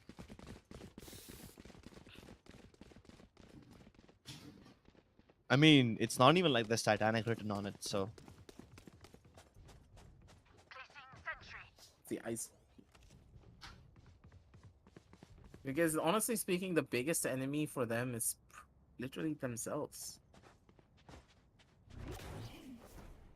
I don't Titanic think- also sank because of internal mistakes. Just saying. Now you make me sad. Oh my god. Knight Rider's making me happy. Wow! He's just popping off now, isn't he? Getting so many kills. They have to commit a whole ultimate to deal with the number of players they've lost, but even then, it doesn't result in anything much. Pashazahil gets a kill, that's fine, but Shivi's already on the back lines, he gets dealt with, and the bait is perfect. Once again, he sets up Scargott for success this time. Now just gonna wait. Pasha, his position is already revealed. They know exactly where he is. Going into the awaiting arms of Knight Rider. Knight Rider is gonna switch out his position. He's gonna be able to get into a better spot. Go in for a smoke and maybe find one. Oh! Pasha, you're an absolute god and an absolute demon on this Omen. He knows exactly how to play it down through to use his mechanical skill to the best of his own capabilities. It's still a 2 versus 2 situation. Does get the timing, does get the shot. He's gonna be able to reposition, dodges out the ultimate. This is beautiful. Paranoia also gets caught out. He's gonna be able to survive. He's gonna be able to hold, but no, Pasha. Oh, almost had this in the bag, didn't he? Almost pulling off the 1v3. The usage of the smoke was perfect. The way he pre-fired onto Knight Rider is deadly. I mean, Knight Rider had the angle with the op. He never even needed to move. He was even looking in the right direction, but Pashazahil with the pre-fire is just so potent. And with that, he's now become the only member in Team Valor who has a positive KD. And that's not good news.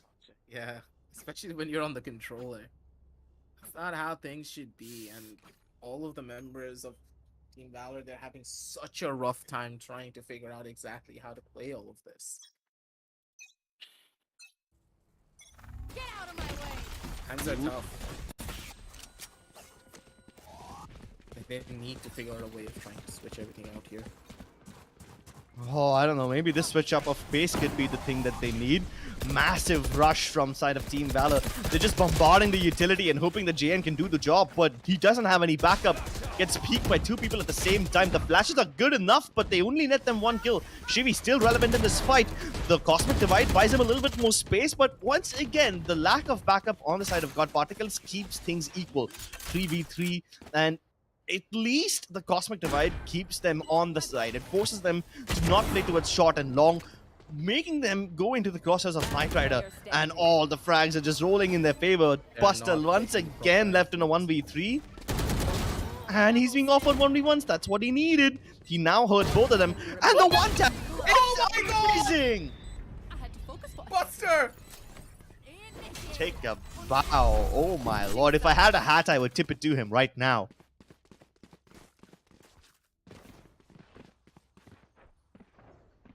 God. That was such a beautiful shot. Look at that pre-fire from the side of Buster. Yeah, I mean, the last thing that God Particles wanted to do was offer him 1v1s. That's why Logista dropped down, thinking that the smoke will cover his descent, but it faded the moment his feet landed on the ground, and the moment his feet landed on the ground, so did the bullet land in his head. And then that pre-fire, that was just... Bro, that's just bullshit. Honestly, if I got hit like that, I would be so sad. That was just a 1 tap and a half. You blink and you miss it. That's how beautiful that play was. But it's kind of a red flag, isn't it? They have to rely on heroics from Pashazahil and Buster to pull off rounds like these. Oh no! The stun is perfect. Knight Rider can't fight back, and JN gets the opening kill. But hey, that was just roost with a shot. They just want to ruffle the feathers. The rest of the members have got Particles. Now starting to head into the B site. Logista already getting the kills he requires. Spike hasn't been detected yet, so maybe there is still hope. They're going to be able to get away with all this. But then again, Pasha, he's been Spike down. such a predominant player for them. Maybe he's going to be able to survive for a little while longer as well here to maybe find something a little bit more different. But look at the Spike. For instance, it's in no man's land, but why are they peeking? They don't need to. But at the end of the day, it's still a 2 versus 2 situation. Both of the initiators are still alive again. Now 4. Why are we giving away 1v1s? You have the spike. Oh, ace denied. Logista was popping off in that game. Managed to get into the B side, getting a couple of cheeky frags at first, but then instead of being cheeky, he's just outright waging war. He's the alpha, he's the omega. He's everything. He's killing everyone. Imagine if he got that ace. That would have been such a massive confidence booster for the side of God Particles. They needed that pistol round desperately, and especially after what happened to them in the previous game, they need stuff like this to encourage them to keep fighting again and again. Because that's what Valor don't want. They don't want God Particles to play so aggressively. Just hit an incredible shot on his own right. The way that he peeked out, and that was an instantaneous pre-fire that gave them so much room to work with. Pasha, though, he was stuck in a pretty bad corner. They can easily die, but no. No bullets are gonna land on his face, not just yet. Bullet, though, from the sideline. That's gonna be a difficult shot. Oh, I thought that he was gonna die, but instead, here comes the backup. There's a hole for him, there's someone to watch his back, and I like that. Team Valor, they're finally getting their mojo back. They're now back into the groove. But Knight Rider, he also means business from his own accord. Jet v Jet, Marshall v Marshall. Let's see who's the better one over here. Spot them both, but of course Knight Rider's alone over here. Meanwhile, JN has all the backup in the world. He's getting surrounded as well. There's really not much that he can do except for landing some very impressive shots, but the moment he gets bullet, Buster swings wide, runs and runs him down. Well, at least the first 2 rounds are done with, and maybe God Particles can finally buy weapons now and hopefully put up a round on the board as well. If they're able to do that, if they're able to stop Valor's momentum right here and now, then maybe split is still on the cards. But if Valor are able to somehow make this bonus round sing for them, that would not just put Valor that much closer to God Particles, but also break their economy for long enough that Valor can actually tie up the scoreline. This round is super important. Could be a little bit more of a problem. JN, though, from the side. He's gonna be holding on his own side. But then again, JN is gonna get cleared. Yes, he is. Dashing out. He's gonna be able to get out as well. Good play from JN. Because now he gains all the information that he needs. So he can tell his teammates that, hey, there are at the bare minimum of 4 members holding on to A long. Maybe you guys can start pushing up from B or from C. Yeah, but That's there exactly are... Yeah, no, look at Hoax. His position is pretty far up. You can now hear all of the footsteps on mid. Yeah, but isn't this kind of a one and done position?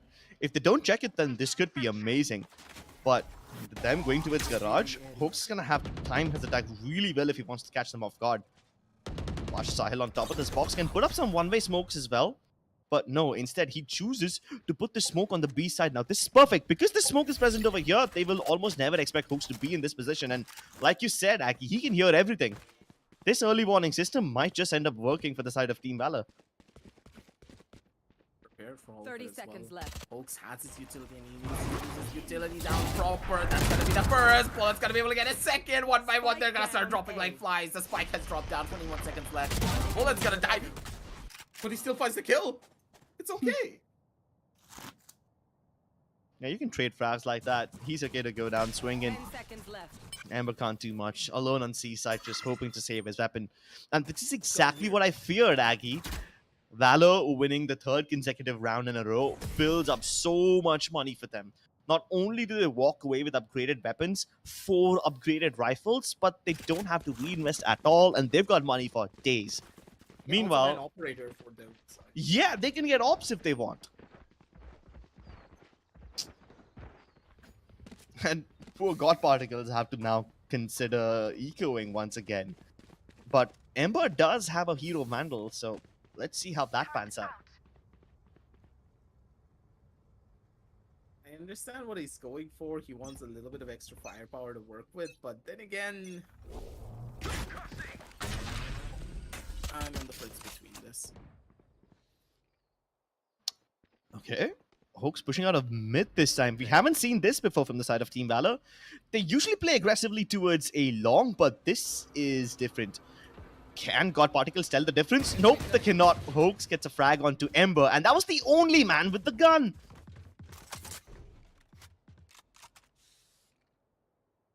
It's a difficult situation for them to work with, but then again, here comes Bullet being an absolute anchor in the chat that he is. He's looking for one more. He's not going to get final much though. So just to be the final member.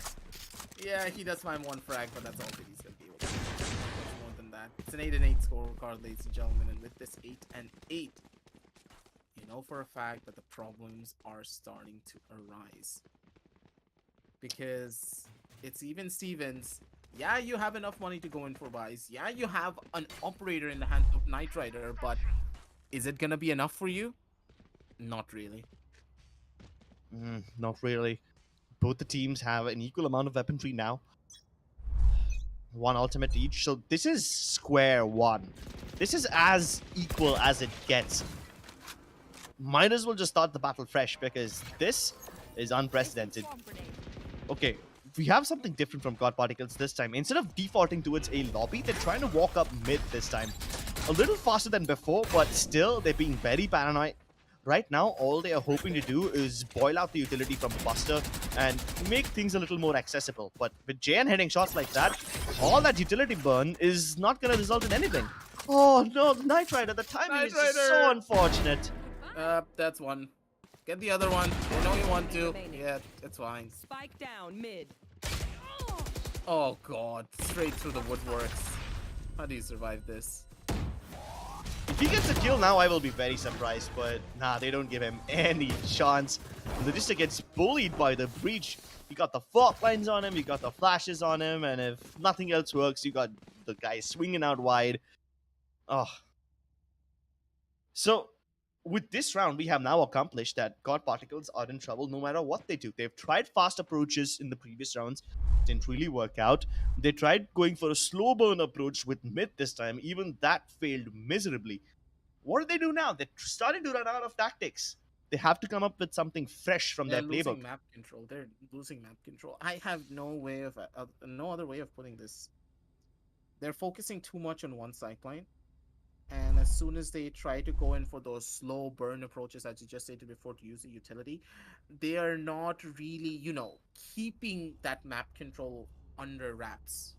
Yeah. That's a problem. If there was any pressure being applied from places like A sewers or A long while there was an execute going down over onto C, then one of the sidelines have to be a lot more weaker, because then the opponents are going to be afraid that okay, maybe they're hitting down over onto the C side, where we need to stay on A for as long as we possibly can. That makes the C side and the B side a lot more weaker, while the A is a little bit more stronger on that regard. They're not really applying that pressure. They're not forcing them to use their utility on the A side, basically meaning that there will be enough utility as soon as God Particles tries to go in for rotation. Team Valor, they're just waiting for them to come into their open arms. They have everything under wraps. They don't need to do anything.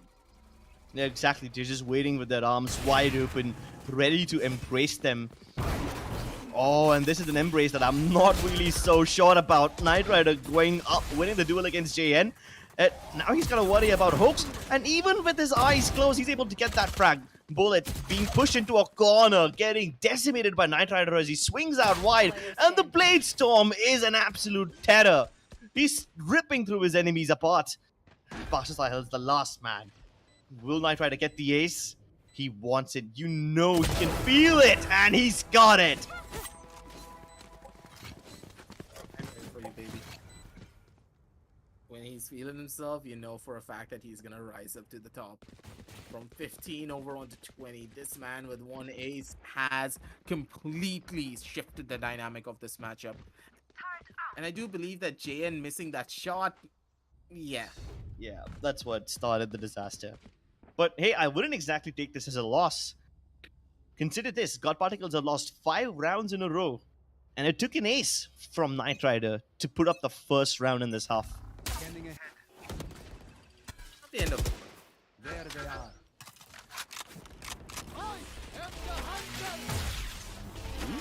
Very early commitment. He actually connects on the Skargod, gets the kill as well.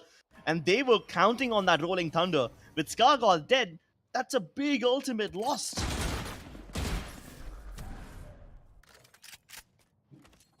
Doubt it though. It's gonna start, yeah, falling apart like that. And it's all up to Buster. Buster, you can't miss a single shot here, buddy. Buster, you need one more kill. Will he be able to get it, though? Is the real question. Buster gets caught out, but still the spike is in no man's land. The operator's gonna be going in for a mad dash in. They have the side control for themselves. They can go in for the plants. Everything is working out in their favor, but look at Bullet. Bullet, he needs to hit one more. Bullet, he's gotta start waiting out for it.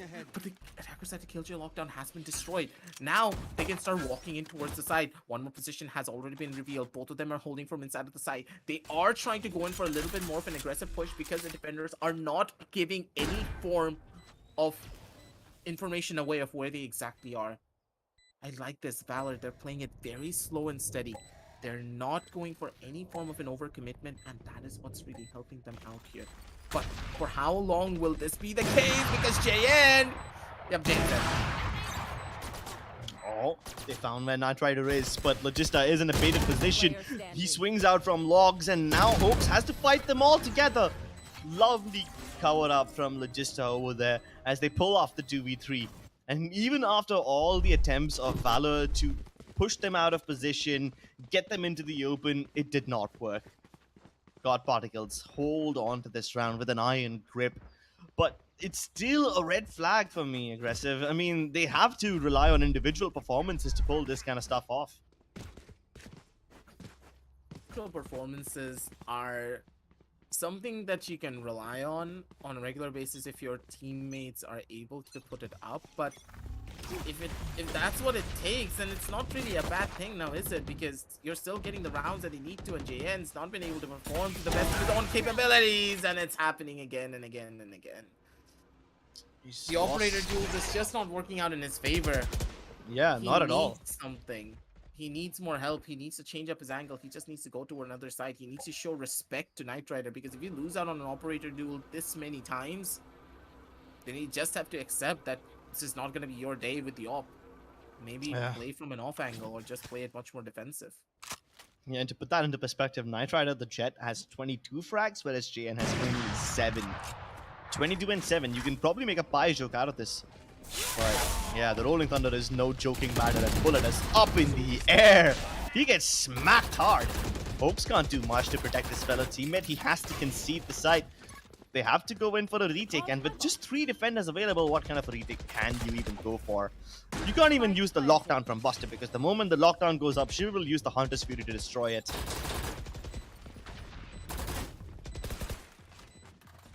Bad situation all around. There's nothing that you can do, and Knight Rider, he's an absolute terror on this operator. It's the boogeyman in your dreams, and now he has a big fat sniper rifle in his hand to make sure he causes all that pain and suffering. Hoax, he knows better. There's no way he's gonna be going for this try. 11 and 9. It's pretty much on the cards. Hoax spots out one of the players though, and that's gonna be working out for him. He's gonna be able to get 1 kill onto Ember guaranteed. That's gonna happen for him, and that's it. Team Valor, they need to figure out a plan, because now they're being the ones forced onto an eco. They don't have buys. Oh no. And they don't have saves either. Oh Yeah, wait, they they do have buys. They do have buys. I just feel a little bad for Hooks. He had to go through a lot harsher economic penalty there for dying after the timer ran out. So while his teammates have like $1,000 spare with the weapons, he's got only 50 credits. Yeah, as long as you can still buy, it's all fine, right? You need to worry about the bigger picture over here, and that is God Particles being so close to map point. Split seems inevitable unless they manage to pull off a miracle. Let's just start here. If they're able to win out. Yeah, not a good start. Knight Rider denying any hope that they might have had.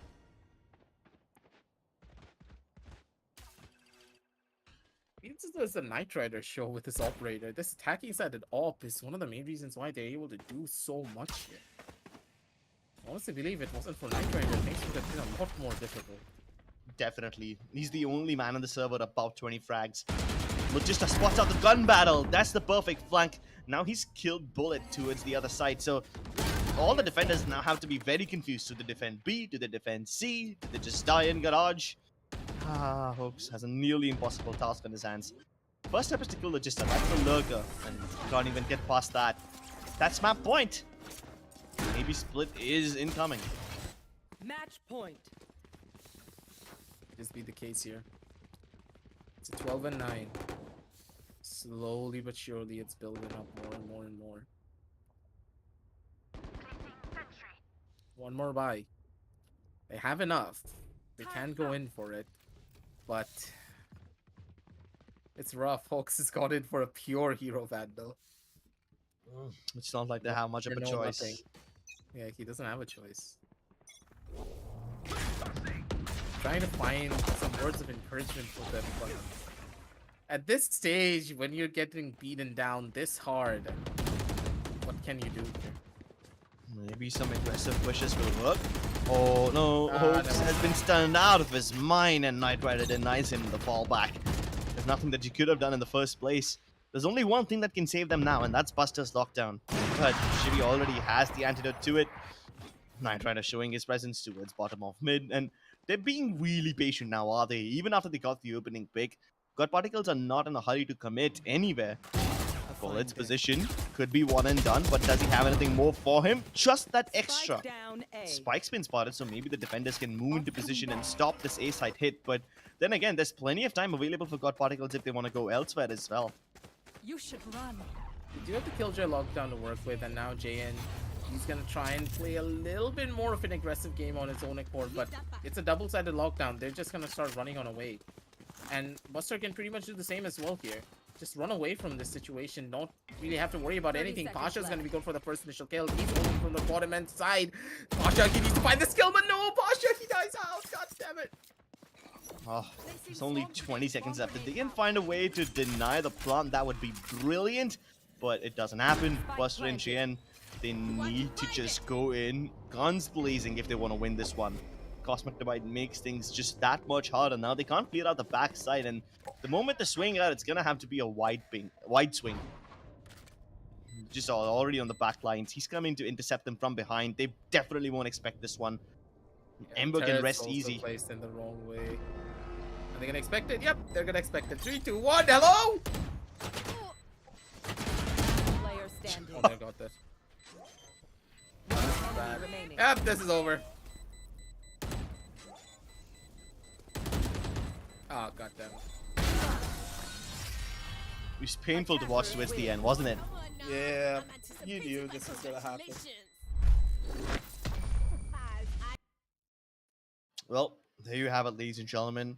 God Particles winning Haven after losing Fracture to Team Valor. This takes us to map number 3. Split was inevitable, and God Particles were able to bounce back. Even after losing that pistol in the second half, even after letting Valor get close enough to tie the score lines, God Particles, they found their mojo. Knight Rider found the game of his life, and they just pushed through, pedal to the metal, all the way to the finish line. They know for a fact that their tournament life was on the line.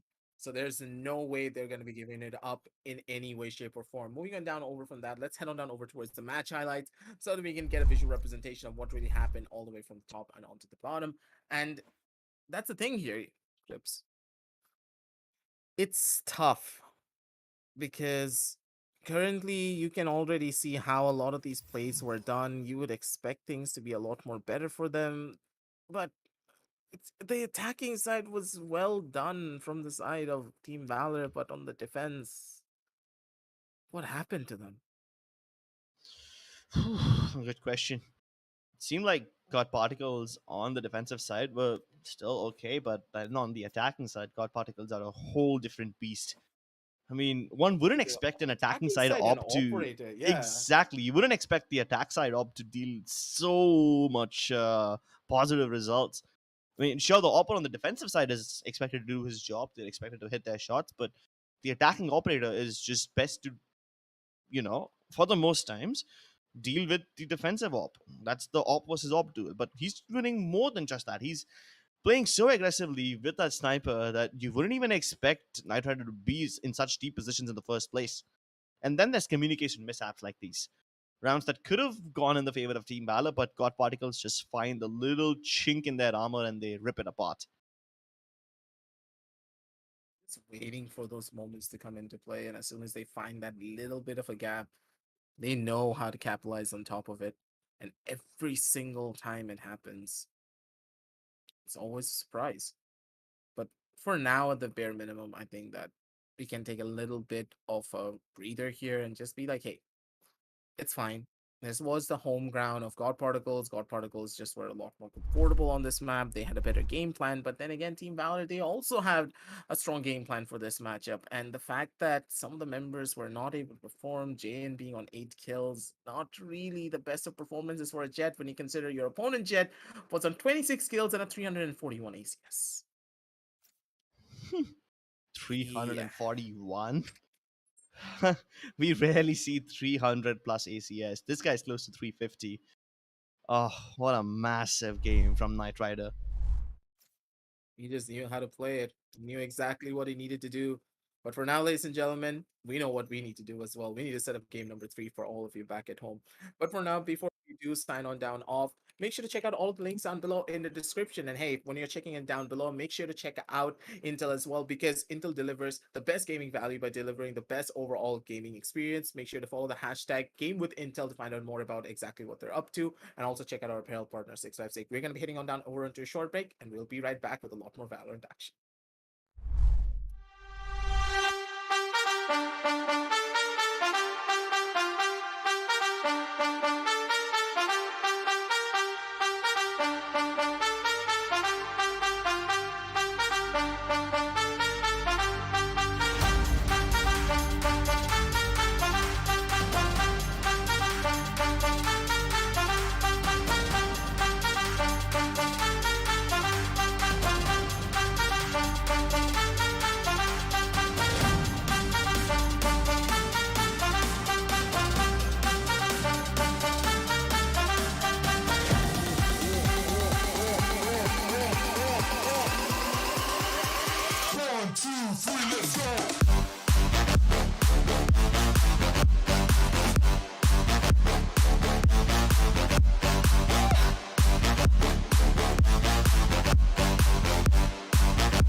from the legends of memory and storage. Crucial brings you the ultimate performance in gaming. Legendary products. Precision engineered. For speed and stability. Crucial ballistics.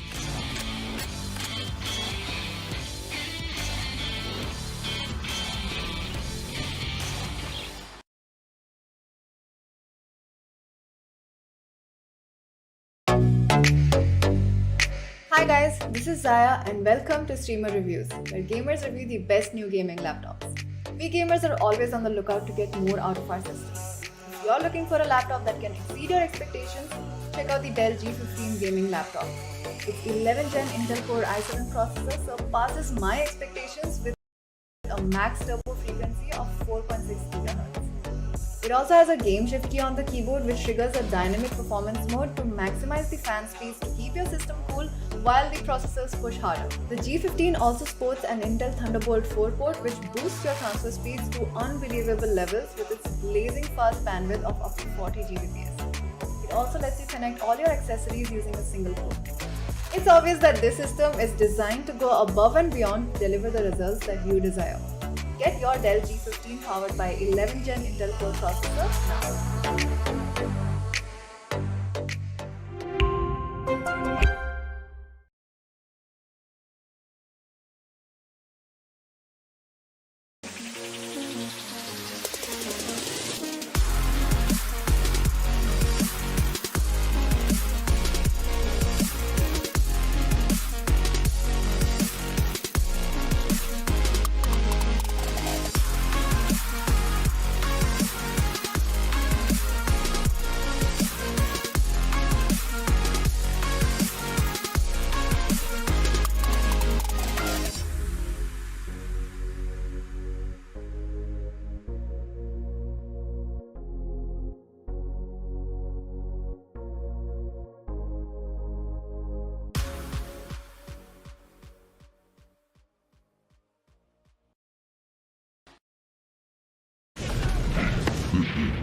Welcome back, ladies and gentlemen, to the LG Ultragear presents the Esports of Gauntlet Season 4, powered by Crucial, with our gaming partners being Intel. Intel delivers the best gaming value by delivering the best overall gaming experience. Follow the hashtag GameWithIntel to find out more. And of course, our apparel partners are none other than 656. Jumping back straight into the matchup, no dilly-dallying around here. We head on down over to the map video screen to get a recap of this entire intense best of 3. 13-9, 13-9, a blow for a blow, a punch for a punch. And now we're going to be heading on down over to the map of Split to see exactly what separates both these teams. Who are the men? Who are the boys? We're going to find it all down here on this map in particular. But then again here, Crips, I believe that Split is one of the more favorite maps for the side of God Particles. So Team Valor, they're walking down a tightrope. Yeah, a tightrope 100 feet above the ground and there's certain death below if you fall. The problem over here with Valor is that they aren't ready for the aggressive defaults that God Particles goes for. Whether it's the attacking side, whether it's the defensive side, God Particles will split up and they will push multiple avenues. You have to deal with at least one of them. Otherwise, you will get surrounded before you can even say sir.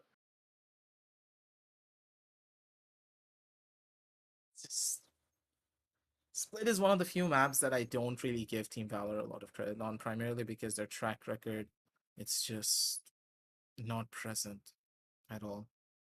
On Split, not present? Now, Team Valor, they don't have that level of presence though. Think about it. God Particles, they have taken down other top tier teams on this map. And then there are God Particles who have taken down Team Valor in multiple different occasions on this map. And Team Valor were just not able to close anything. So historically, God Particles is supposed to be the winners over here. That's what the previous records indicate.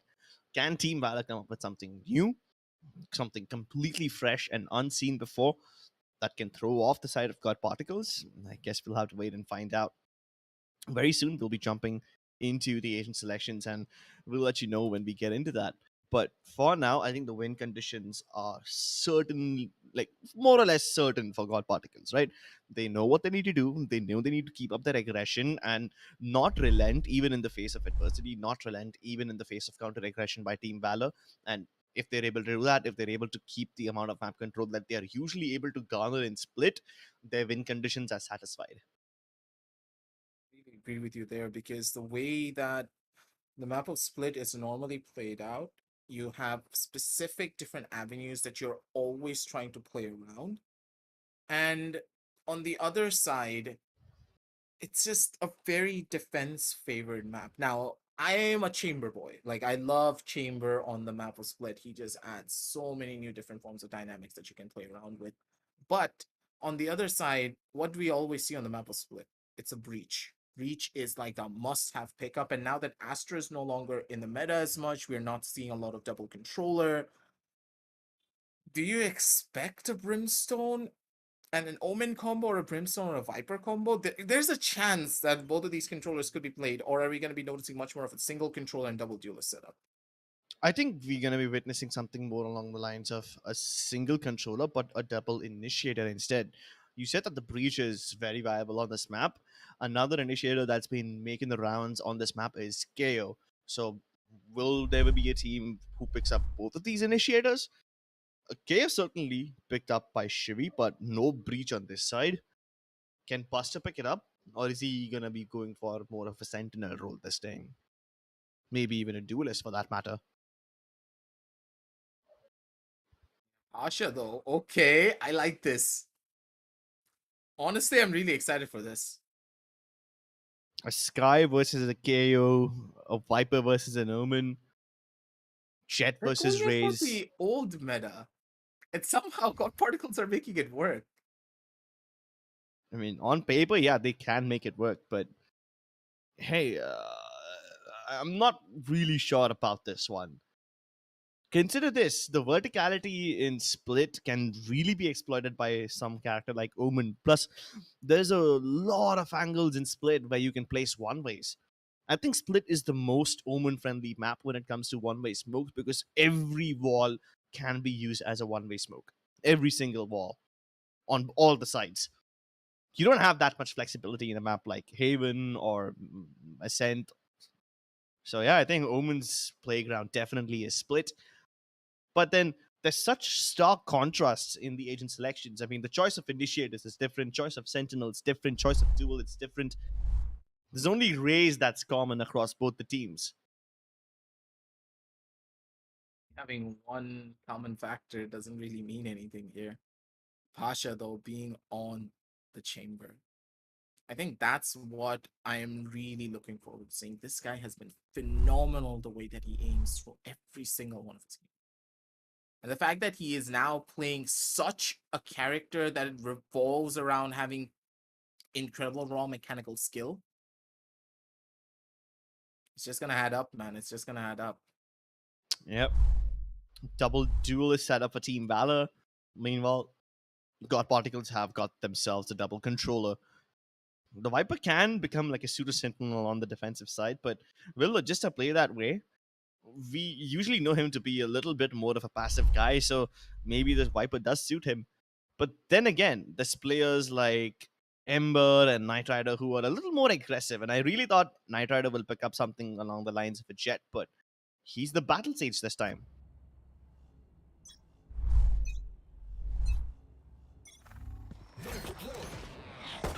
See Knight Rider. He went in for an early wall, but the wall has been broken down. But Scar God, okay, trying to play with fire a little bit here on versus side of mid. Maybe he's gonna be able to get away with it, and yes, he does. Takes out Buster instantaneously. Good spam spot for him. And with that, they have the first initial frag, and they don't really need to overcommit here. Play it slow, buddies. Play it slow. And take one engagement at a time. Pasha has the headhunter to work with. He's trying to see if he can find something to equalize for his team. JN just really wants to get into the vent room. You can see how desperate he is to either buy space or set up a distraction because his teammates are already making contact towards A. And with the chamber now dissipating back, the spike is heading towards the B side, but this might be a bit late. And I think God Particles can read this. Bullet will make first contact over here. So what really is the play over here? I think God Particles can read this, and Scargod continues to pop off. Second frag for him. And with this, he can earn his paint shells back. Amber tapping away at Bullet, who walks through a smoke without any backup, without any flashes. This just seems like a very discombobulated and a disjointed push from the side of Team Valor. It's a pistol round. Still, there has to be some semblance of coordination. Hey, it's just a pistol. Split pistol rounds are one of those things that I never really think about. Okay. It's like the... How do I put it in family terms? It's like the middle child. People don't care about it. Oh my... Okay, my brown jeans are just screaming at that statement. It's true. I hate to agree, but yeah, it is. Hey, I mean, they'll still get plenty of chances, and with Pasha Sahil ripping off skulls like these, they can definitely, you know, re-engage and reclaim the lead that they lost in the pistol round. Oh, there's no slow up on top of that fragment, otherwise that could have been a disaster, but Shivi still gets a couple of kills. Buster just about getting away with his life, survives at 20 HP, and even Bullet is low. Every single person has very little HP, but the jump shot is perfect. The flash is even better. Knight Rider with a fadeaway shot finally gets taken down by Bullet, who walked all the way around. But hey, they mitigate the losses, they keep this momentum swinging, and God Particle still have what they need to win. At the end of the day, they got the couple of frags they needed, so is it really the end of the world? Not exactly. It works out. It plays out in their favor as well, so... But yeah, I have a question. How did Bullet catch him off guard like that? That was so weird to look at. As I said, it's split. A lot of weird things happen on this map. One moment you're holding a sight, you blink for a second, and then you have like a raise flying in your face, a jet dashing in, and neon sliding into your DMs, and then 3 people just peeking you simultaneously as well. That's also a case. Not the kind of people you would want to see in your DMs, not even anywhere close to you. After making contact on B and exchanging a couple of frags, once again, Team Valor are heading towards the A site, where for now, the rotations have arrived. There is backup available for Knight Rider, but will Logista be able to provide it? Not seemingly, and they offer 1v1s once again. Valor are able to win the round space purely on their firepower, but then again, this was a bonus round for God Particles anyway, so they don't probably mind losing it. Ember with the upgraded weapon should be able to get something done, but Hoax instantly eliminates all hope that might have existed. I'll see the problems here, and it's Hulks getting the final kill. Yeah, that's just an easy cleanup for them. They knew what to expect, they knew what they really needed to do. They just needed the guns in their hands, and as soon as they got the guns, they're like, let it rip. We're just gonna take the side over, and we are gonna be the ones to win here. But that's the thing here, Crips. Now that they have gone in that first initial round, they're in a little bit of a better spot. That last round was a bonus round being played by God Particles. Yes, I completely understand that. But the counter argument being made here is that Split is one of the few maps where these bonus rounds don't really feel like bonus rounds at all. Because all the weapons that you do buy, they all have advantages at the ranges that you can take these fights in. But again, look at the way the Team Valor are going in for pushes. They're catching all the members of God Particles off guard, and they are not mentally prepared for it. Oh, there's nothing that Logistic could have done to prepare for that. The moment the cloudburst faded, he saw 3 people and dead staring him in the face. Once again, Valor are just using this A site like their bread and butter. They hit it with brute force, they hit it fast, and there's nothing that God Particles can do to stop. I mean, the setup itself looks kinda spread out. We have one player peeking out from the top of ramps, one player in the site. Both of them can't trade for each other, and the only person who could have traded, that being Logista, is getting played around by smokes. So yeah, this definitely isn't working. And if Valor keep on exploiting this again and again, they should be able to get a sizable lead if they can keep exploiting this A site. It's a little bit slower though, and I kind of like that. The way that they're playing it all out, the fact that they're taking every single engagement without overcommitting in any form, I like that. But they're constantly going in for the same strat over and over again. They used it in the last 2 rounds, and I understand Split is one of the few maps where you can just bum rush a side and get away with it. But how many times can you get away with it? Exactly. How many times you can do it, especially against a team of God Particles caliber. They're running a double controller setup. This is their favorite side. They're on the defense, and they have the strongest composition to run it. So you need rounds, and you've already given away 2. Oh my goodness. They woke up and chose violence, pushed straight out of B main, get the kill on the bullet. Now that's the controller dead. The rest of Valor have to win this round on the basis of brute force, and the raw force is present in large numbers on B heaven, but there is one lurk, and that is going to be the chamber in the form of Pasha Sahil. Can he sell the fake over here well enough? Or if not sell the fake, at least pretend like he's the only one over here while the rest of his team rotates via sewers? Oh my lord, Logista getting shot without any line of sight. That's gotta hurt. It's already being revealed. That's a swing from Buster. Free kill for him. Knight Rider, though, he's trying to be the game changer for them, and he is always a person that you want to look out to when you want to rise up to the top. And oh my god, Knight Rider! He gets his 4th. Freebie. Freebie. Give it the ace. He wants it. He's going to be able to get it as well. Knight Rider! Yeah, he got the round teammate for it. God damn it. That was a bait res in the first place, so I think it's fine. The moment Pasha Sahil heard that res, he rushed in with all force pressing W and instantly gave away his position. So Naitra was like, yeah, fine. If I don't get the ace, you guys triple swing on my back and get that frag. Single-handedly turning this game around for his team. Up until now, the A-side executes for Team Valor had been pretty successful. And they did something different this time, right? They didn't go for the A execute right off the bat. They made contact towards mid and B first and then hit the A side. So they just did the same strat, except at a different time, hoping that it would work. And it would have worked if it wasn't for Knight Rider's heroics. I don't know how often can God Particles rely on individual heroics. I've been saying the same thing since the last map. But once again, Knight Rider in danger.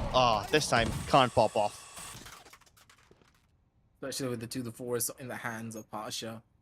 He knows how to work around with that sniper rifle. He knows exactly how to bring in the pain and also bring in the hook. Scargot, though, on the other side, he's waiting to see how he can pan it all down through. Couple of pain shells to just work it down through. Scargot, he is on the top end. He's gonna be able to take out Jin, and Jin was not even expecting any of that. I love this wall being used by the members of God Particles, though. It's a very dynamic wall, and it allows you to play multiple different angles that your opponents will not expect at all moments. Yeah, just cheese the opponents with all those extra angles that they need to check. Well, you wouldn't need to check all these angles if you have a massive rocket launcher, but the moment you show your face, Buster gets blown up. That's raised diff right there. God Particle starting to take the lead. Valor switch things up. Though. It's pretty much expected because looking at their composition, you know for a fact that God Particles are going to have the advantage. Yeah, but then, I mean, there are certain things that Valor can use to negate that advantage. Like, they figured out the recipe to success. Now, all they need to do is bring some variations into it and continue exploiting that A side. Because B seems very difficult to breach for some reason. I mean, most of the time, God Particles are not even actively keen on contesting there. If they play aggressively on B main, they don't play on mid. If they play on mid, they don't play on B main. And that's exactly what's happening right now. I'm very nervous about this peek from Scargot. Like, he was about to get double swung on, but he falls back, playing it a little more conservatively. So God Particles not ready to push the gas pedal this time around. They're hitting the brakes, taking it nice and slow. The pressure's on Team Valor, and with this frag, the pressure mounts even further. JN is going to be the one to spot out Ember, take out that first initial player, and the fact that they have taken out the Astra nullifies a lot of the utility that could have been built up, but he hears the footsteps, and that's a freebie. Get the kill, Spike planted. send him back. And with that, Knight Rider... Dangerous plays from Knight Rider, man. He's playing with fire, and maybe he's gonna be the one to survive. Bullet's not been in the best of spots, and yeah, that's exactly why. That's another freebie for him. Does get traded out though towards the back end. JN, he's gonna be the game changer. 2 versus 2 situation on the map. 2 players on towards the side of B main. Players now walking down from the front. Flashes in hand for Shivy. But also on the other side, we have to worry about Oh Hoax. no. They can't peek at the back of it. They have to tank the damage off the snakebite and walk across the toxin screen, which makes them Halfway. vulnerable. Shivy's Done. already on the diffuse. You can't even line them up. Oh, this is perfect. Knight Rider's presence on B main, it discovered that the only thing that will work for Team Valor is if they held B main, and the spike was planted for B main. If they were able to hold it down, it would have been amazing. But then comes Logista, putting a wrench in their plans, isolating them from the spike, and yeah, now you no longer have line of sight onto the one objective that you're supposed to defend.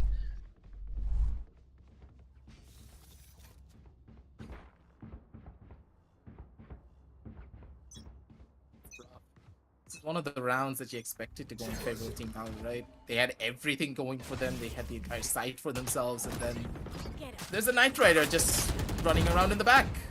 But then again, if Pasha hits shots like that, you know for a fact that things will be going in your favor. The chamber has been such a predominant force for the entirety of Split. It's starting to be even better. One player, Knight Rider already knows, calls up his number, calls up 2. And with that, Knight Rider comes in clutch to take down 2 more players. You take 1 man advantage, and Knight Rider's like, don't worry, I'll get 2. I'll get that 1 back, and also get another one for myself. Yeah.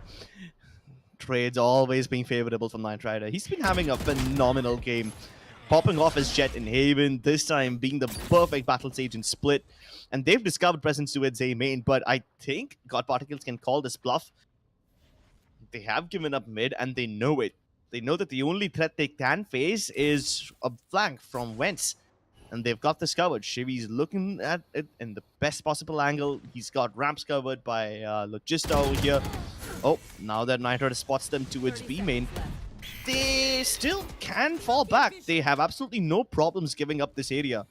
2 defenders already present over here, and they're just looking to stop Valor from crossing towards the site planting area. And maybe they can actually do this. Time is ticking, and Ember, every kill that he gets makes things easier. They still haven't started the plant, but they're getting all the kills. Snakebite denies a lot of data that they could have planted in, and that's exactly what happens. They were just trying to push Valor into an uncomfortable spot. The utility usage is too good here, Crips. I agree. And not just the utility, the timing at which that utility is thrown. They know for a fact that Valor are kind of in the dumpster when it comes to time. They have like, what, 20 seconds left to get in the site. All they need to do is stop them from crossing into the planting region. And you know that Valor like to plant in that corner and defend it from B main later on. So you just cover it with snake bites, cover it with all the utility in the world. You can't plant them. And the moment they actually try to tap the spike, the other players have got particles end up swinging from heaven. Both of them get easy frags. And this time, I can't even say that they're winning because of individual heroics, right? I mean, there was this round where Ember's position was phenomenal and they won the round because of it. That Knight Rider's quad kill. Yeah, this was just calculated from the side of God Particles. No heroics required. As I said, this is one of their best maps for a reason. Yep. Now you know why. There's no way you're gonna be able to try and fight God Particles on this map and not have a lot of trouble with it. Team Valor, though, I believe a lot of their players are also getting physically and mentally tired. So this was a long and grueling set. It was not a short one at all. Every single round that happened, went down to the last 30 seconds, 20 seconds. Yep. So the players, they're feeling the fatigue. Oh, I don't know about fatigue, but they're definitely feeling the bloodlust. Everyone looking for engagements towards A main, towards B main. Valor just want to fight this one, but they're not winning the fights. They've lost Buster already. They were not supposed to accomplish much in this round anyway. It's an eco. But still, how many more rounds can you afford to concede? Chamber, even these eco rounds are very much plausible. So Knight Rider, ooh, JN, okay, nice shot, nice shot. takes out Knight Rider almost immediately. One dagger straight to the face. Gets his reset, and now they have an opportunity to find out everything that they need. Kasha's holding from the back end corner, but he's moving a little bit too much. He's not going to be able to get that perfect counter straight for the shot. And Scargod finds another one onto Hoax. JN, maybe if you find this kill, things will be a little bit better, but yeah, Scargod's not going to be getting anything down to Player you. standing. Spike down. B. Okay, that was certainly weird. I mean, with Bullet using his ultimate to get to the A side from 30 the seconds shadows, I left. thought maybe JN will continue moving towards A ramps and hit the A side along with his teammate, but he goes towards B instead, and now Bullet has to not just dig the spike out of that heaven position, but also clear out this myriad of angles, and Scargot's just holding one of the 1,000 angles that he has to clear. I agree that this was just an eco round, and I wouldn't really blame Valor for losing it, but some of the decisions that they made could have at least got the round closer to victory. If not victory, they could have at least dealt more economic damage with the way they set each other up for kills and the positions they take. Knight Rider's going in for an operator on a stage. This will be interesting of how he plays this. One shot missed, and then it's already over for him, but okay, Knight Rider, I see you. I see that wall. Oh, he's going for it. Just look at this man. That's one of those shittier walls, but Knight Rider won't be getting any action this time. It's Shivy who has the brunt of defending this side. Fragment gets him another one, and Scargod's also popping off. Sahil's trapped over here alone in the corner, and here comes a flying Scargod, taking them down from the skies, and Sahil runs out of bullets at the worst time. Like, at that point, you can just accept your death. But all that distraction allows JN to get inside a cheeky position along with Hoax. They're inside defender spawn, and they've got the spike on their back. They can easily go towards the B side, and the remaining members of God Particles are not looking in the right direction. They're not primed for a push from stairs. They're aware of the possibility, but the timing window has passed, and Knight Riders will not yield any results now. They've already stuck into the site. Footsteps being given away by Hoax. I mean, at this point, you can't afford to do that, but is he going for a plant in the open? Oh, that's so risky. At this point, Hoax is just... I think playing dead will be a little bit better. Like, you know, the myths where if you just play dead, the bear's not gonna kill you. Yeah, but these guys are not bears. They are sharks. At the moment they smell blood, they go for the kill. Yep. Instantaneous trade. Nothing you can do about that. It's 8-2, and it's starting to just build up to a possible 10-2 here, man. They don't have enough money. I'm pretty sure they don't have enough money, but with the loss streak bonus that they do have, they should have enough to go in for those semi-buys, but this is their last buy round. If they lose here, it's done. Yeah, I mean, there's a limit to how much you can buy after surviving on nothing but max loss bonus for so long. Eventually, you're gonna have to start cutting corners. Either upgrade a weapon at the cost of the heavy shields, or maybe at the cost of some utility. There are certain abilities that can turn the round around. There is the Showstopper available on Buster, Seekers on Hoax.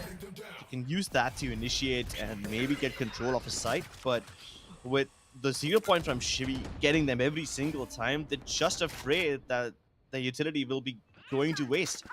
Oh, finally, the big gun's out, but it's by Scargod instead, and he's killed Buster, one of the most important players, because now there's no Showstopper available on the attacking side, and there's a revive on Knight Rider. So if he somehow manages to retake control of it, he can go in for the res. Seekers popped, but no initiation on the back of it. That's very weird.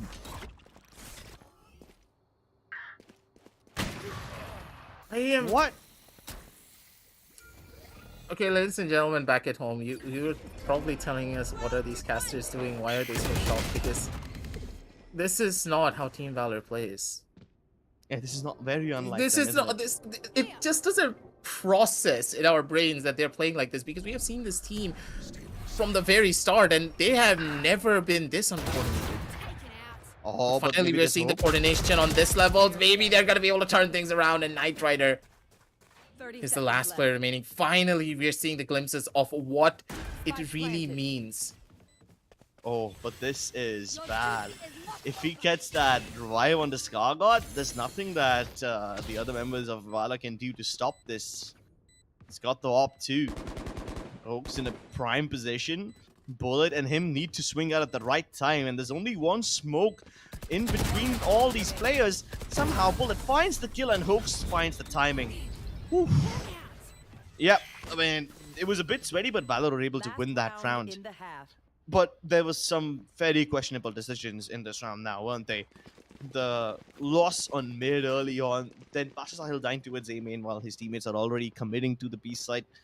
Sure, popped some question marks in my head, but maybe you can justify it by saying that Pasha Sahil sold fake correctly and didn't let the rotations come in on time. But hey, that's just my justification. I still don't see any logic behind it. You want to play? Let's play. Oh, Pasha Sahil's tour de force instantly denied by that 0 point. So he can't get that opening frag. But at least he now knows where Knight Rider is. What will he do with that information though?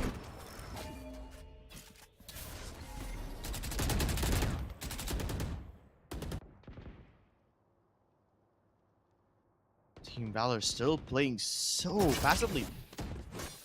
And this is probably because of the conditioning that God Particles have done to them. They know for a fact that God Particles will keep pushing, so if Valor just hold, hopefully they can get the early man advantage, but they don't overextend. And now that Knight Rider has discovered that there's nobody present towards the A site, this B hit is imminent, and that's exactly why God Particles have stacked 3 people on the site. Here comes the showstopper from Buster. Maybe this can liberate some space, but Buster gets taken down by Scargod instantly, and they're falling apart. The showstopper completely denied. The retake not even required. They stopped this site assault before it even begins. Switching Full sides. rush onto B without a Sage. No, even if you rush in, I mean, I like the way how they initially started the round. You see, there were flashes which were somewhat effective. With the showstopper that Buster had, he should have been able to clear out at least the guy Shibby. towards the backups. Yeah. And then Shivi just throws out a 0 point and kind of stops everything that they had going for them. Then All he that throws momentum. out a null command and be like, yeah, come at me, bro. Come at me. Hey, but you know what 9-3 is all about? Maybe Valor still have something left in the tank. CCV, where you at? Yeah, that's the only reason I'm attacking this 9-3 show. Not because he's not present. Okay. It's been a while since we last got a cast with him. I love to bully the poor boy, but for now at least, I do see that Logista, he's trying to bully someone else on his own accord. Pasha's not going to have any of that. TP's out immediately. But then again, Scargod, he's looking to see if he can get something else done on his own accord. We do see proper positions being held. This is strong from their side. But then again,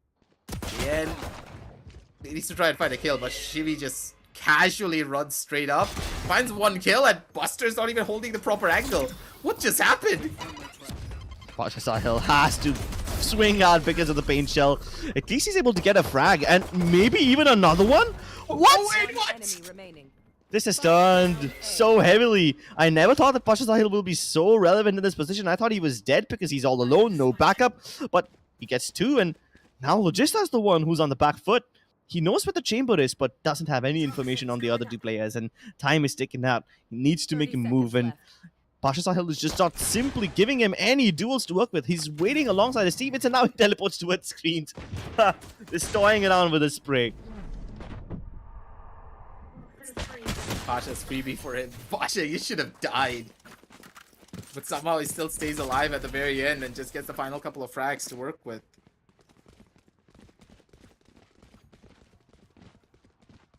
Well, him stepping up gets his team the pistol round. Much needed momentum. God Particles can afford to take this hit. They can afford to lose the pistol and the subsequent rounds. But if Valor didn't win this one, then this game was probably over. Stand by to get some.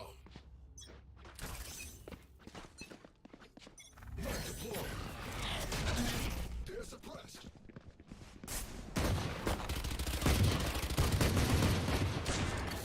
Okay, Bullet. Alright. You can get all the kills in the world you want through the smokes.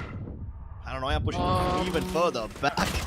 And they're just getting all the frags now. Valor just winning the duels they need, and that's good. That's what we expected from this, expected from them in this round anyway.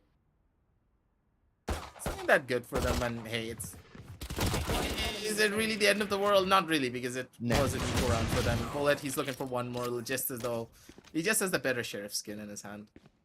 And that's what he wants. Hey, I thought you were gonna say the better sheriff skill, but all right. No. I am sheriff. Who's got it? On my way. Well, done and dusted. Let's get it out of the way. Team God Particles didn't even try all that much new. They tried to go in for the B push, didn't work. No problem. They walk away with no sweat. They've got the better weaponry. Now what they need to do is just deny Valor the crossfires. Use the utility to break apart these crossfires so that the Spectres aren't that deadly at close range. I'm assuming Valor will play this one passively. I'm hoping that they don't overcommit or overpeak an angle. They simply don't have the weaponry to do so. Except maybe Bullet. He's the only one who's got the Phantom.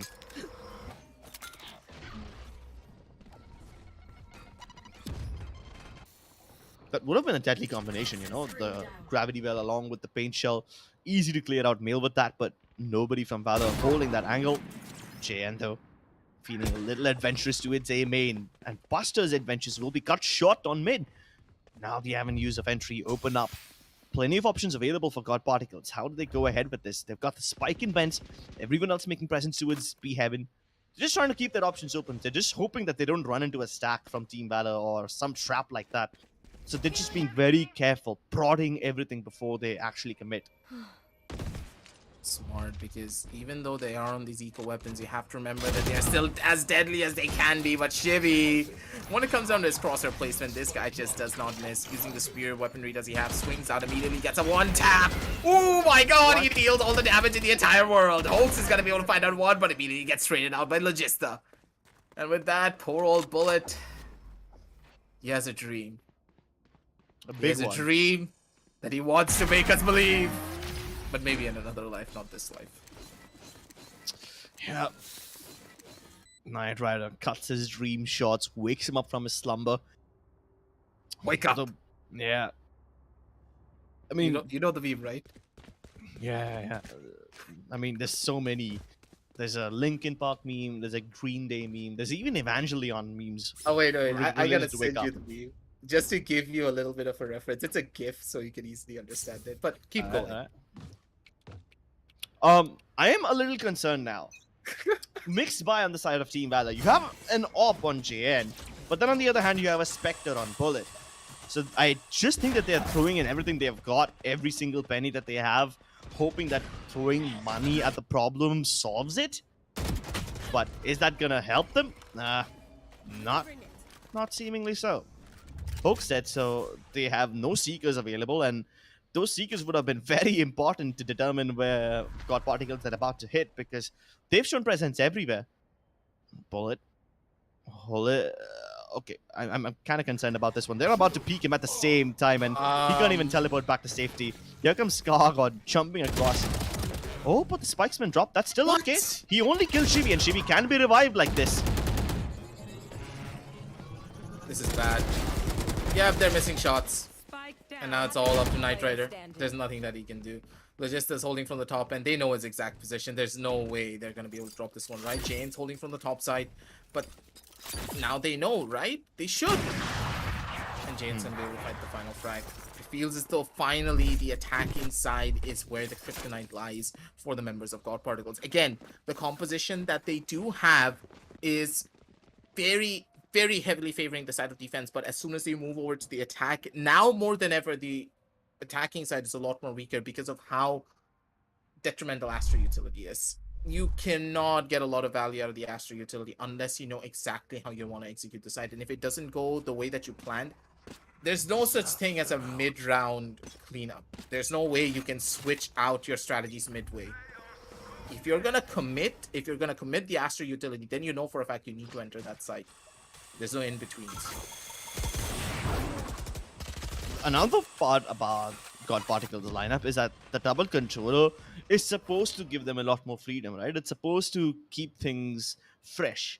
I mean, Viper utility can be predicted. I mean, the way that Logista has put up his toxin screen on A, they can go A if they want, but then again, if they try to switch things up, then they have to rely on nothing but the Astra utility to go B. And most of that utility has already been expended. So they're running out of options here. If they go B now, it will be without smokes. It will just have to be on the basis of Shivi's flashes. But no, they're not using that either.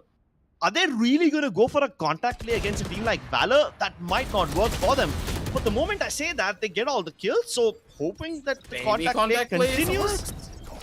I mean, at the end of the day, contact plays are just based on trading, right? And trades are still somewhat favorable on the side of God Particles. They have a 3v3, and the moment I say that, Shivi gets his third one. Bullet kills a spike carrier, and the 30 seconds left, things could become a little sweaty. But there's no backup. Pasha Sahil needs to come through now, otherwise Bullet will be isolated. He doesn't need help. He's alone. Enough. Okay then. No one knew where he was?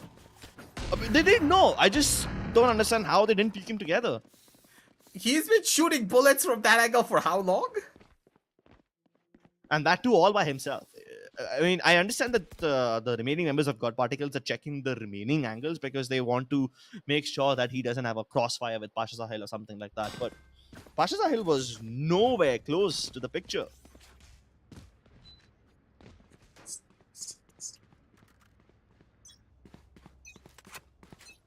My mind is trying to compute everything that happened here. Not compute at this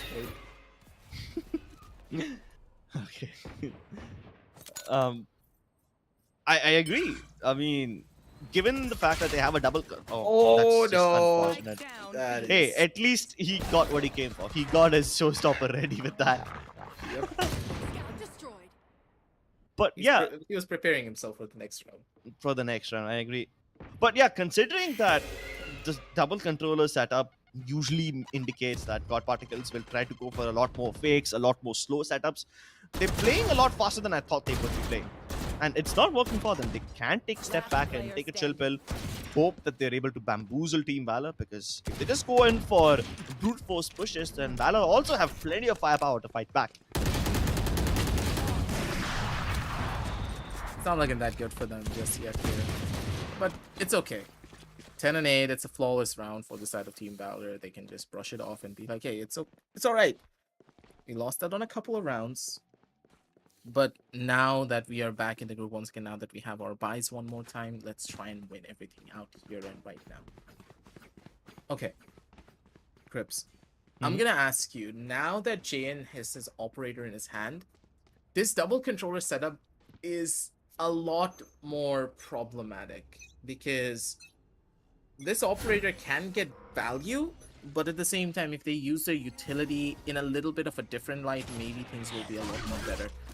But then the problems start to arise even more. Astral smokes are pretty good. You'll personally say that the Astral smokes are way better than any of the other smokes currently. It's even better than Brimstone smokes in my eyes, because considering the size of those Astral smokes. But I'm not really seeing a lot of creative plays with it just yet. They need to get creative with it, because the Viper can act as a primary controller for now, while the Astra acts more as the reactive controller. She needs to switch out her playstyle. Before she was the primary, and now she needs to be the secondary. Oh, Buster wants to be the primary damage dealer of his team, has the showstopper at ready and doesn't get the kill. But he'll get the spike, and that's even better. And now that it's been dropped towards Vents, Buster is kind of alone over here. He cannot receive backup except from maybe Hoax. And that too can be denied if every single member of God Particles hits them at the same time. Hoax has a different battle that he needs to fight all by himself, and the trade swing in the favor of God Particles. Now they need to hightail it towards the B side. 20 seconds left, and Pasha Sahil JN won't be in position to intercept them. Hell, in fact, they won't even be allowed to use a utility. Logista's in prime position, perfectly anticipating this push from stairs and getting away with that kill in cold blood. Go for the clutch and just try for it. JN position's already revealed. He knows what to expect. He just gave up. He just gave up. He just gave up. Those are the type of situations he's like, nope, I'm not doing this. Not worth it. Next round. JN's not been having a good game, is he? Kind of struggled against Knight Rider in the last game, not being able to connect his operator shots. And in this round, he wasn't even offered an opportunity to use his operator. Had to switch out to a Vandal going into that retake towards the end.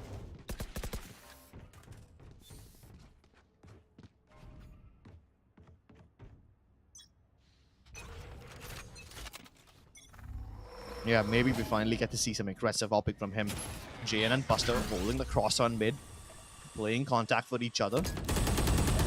The Asher smoke put over there kind of indicates that the side of God Particles want to go into wins, but they get a free kill. I felt that. And JN can't even dash away because the poor guy's suppressed. Yeah, I felt that. The amount of times that has happened to me, I've lost count. I feel bad for you too. 11-8, and we do see a 5 versus 4 score 5 versus 4 situation on this scoreline, and things have slowed down. Both of these teams, they are not really giving away too much information, but because of this Viper wall, they're making a slow walk on towards the side of heaven. Now, the trap that the chamber has placed, it's pretty far off. So, not really much information is being given away, but because of that slow, they have full control of A heaven.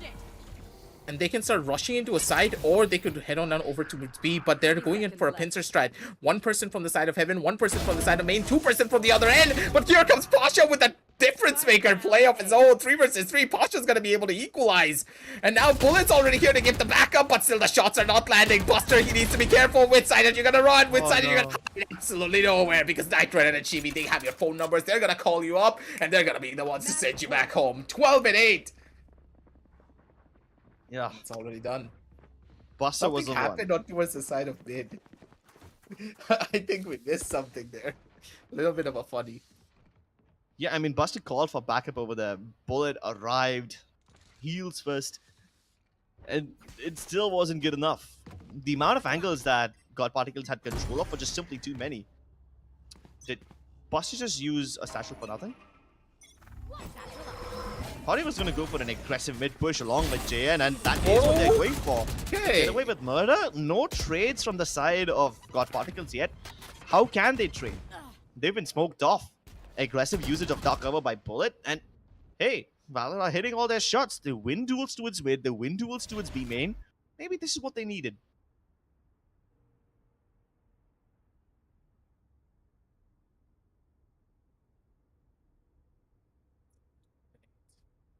Bullet though had the position, but he's not gonna be able to find that headshot. It's gonna be rough for him, but then again, JN, he's looking for even more damage to be done. Buster holding it from the back end, but Buster and JN, the dynamic duo, they get 2 kills each, and now they're gonna battle for the third. JN's gonna be the one to find it with the 9s in his hand, and it's a 12-9 scoreline. Still very much possible to go in for a possible comeback and send it down over onto overtime. Tournament life on the line here, Crips. And Team Valor have just woken up. All this time they've been having trouble because they were not able to contest mid properly. And after one of the people from side of God Particles gets into that win position, they have so many more options. They can go up A ramp, they can walk up B heaven. To deny all that, Valor decided to play mid aggressively this time, and it worked for them. But they won't go for the same thing again. Valor are back to their passive stances.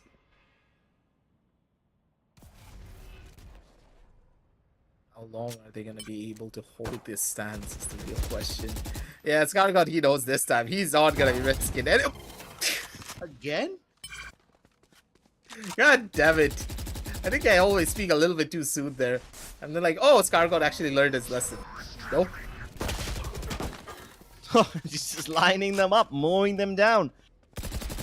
It's like he's in a bowling alley and he's the huge metal ball, the other guys are the pins, and he's headed for the ace. Knight Rider denies it. That's sad for Bullet. He's been performing so well throughout the entire game. He's been consistent in the way that he does take a lot of these fights. He's been the one to take all of these frags. And Knight Rider, he's jamming to some music. I wonder what's he listening to right now. I'm pretty sure Assassin would say some form of rap song.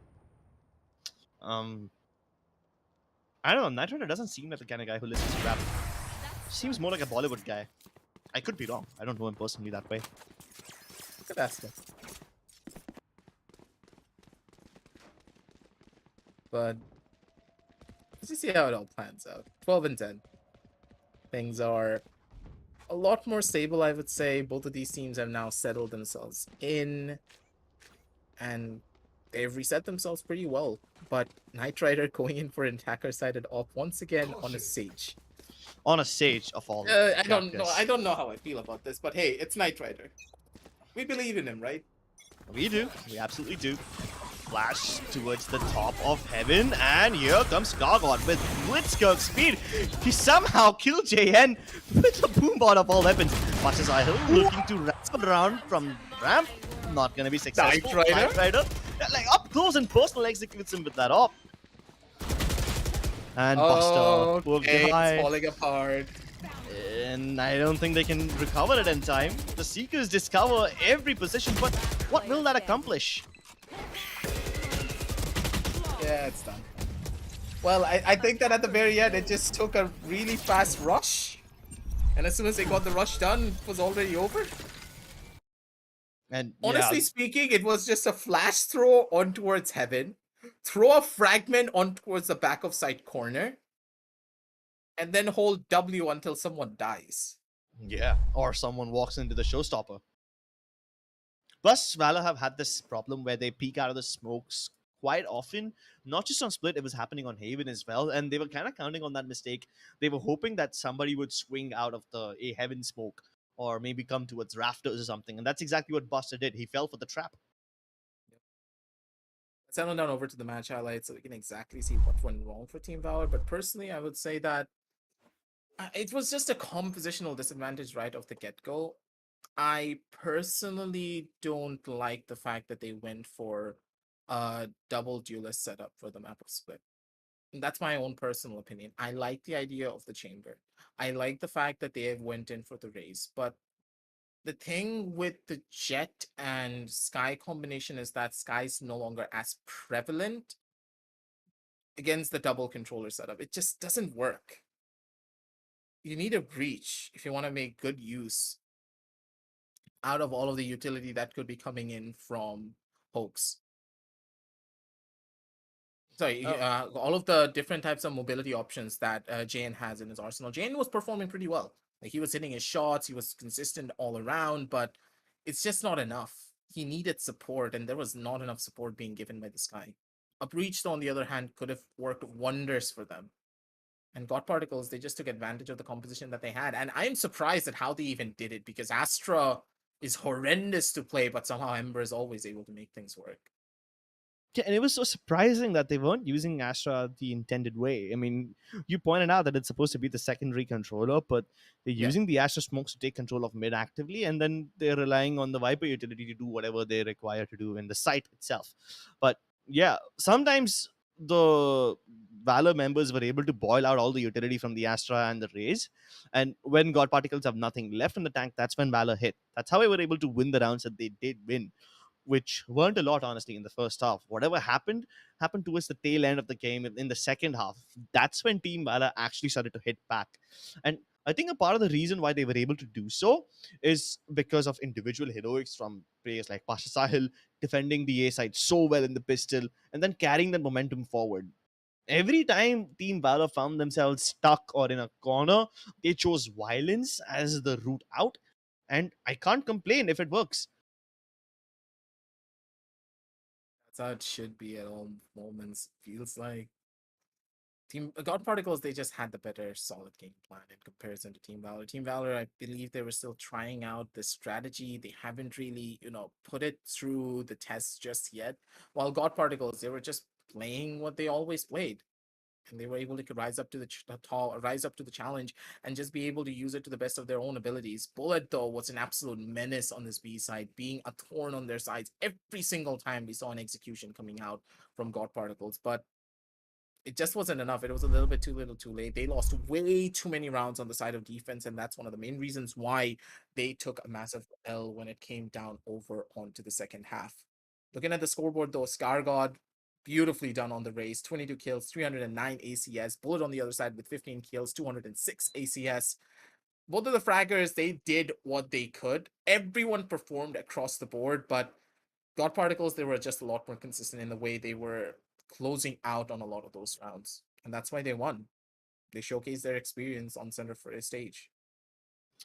Yep, they do. And with that, God Particles will be moving ahead in the gauntlet, whereas we bid goodbye to Team Valor. They have been an absolute pleasure to watch and cast. I loved every single match that they played.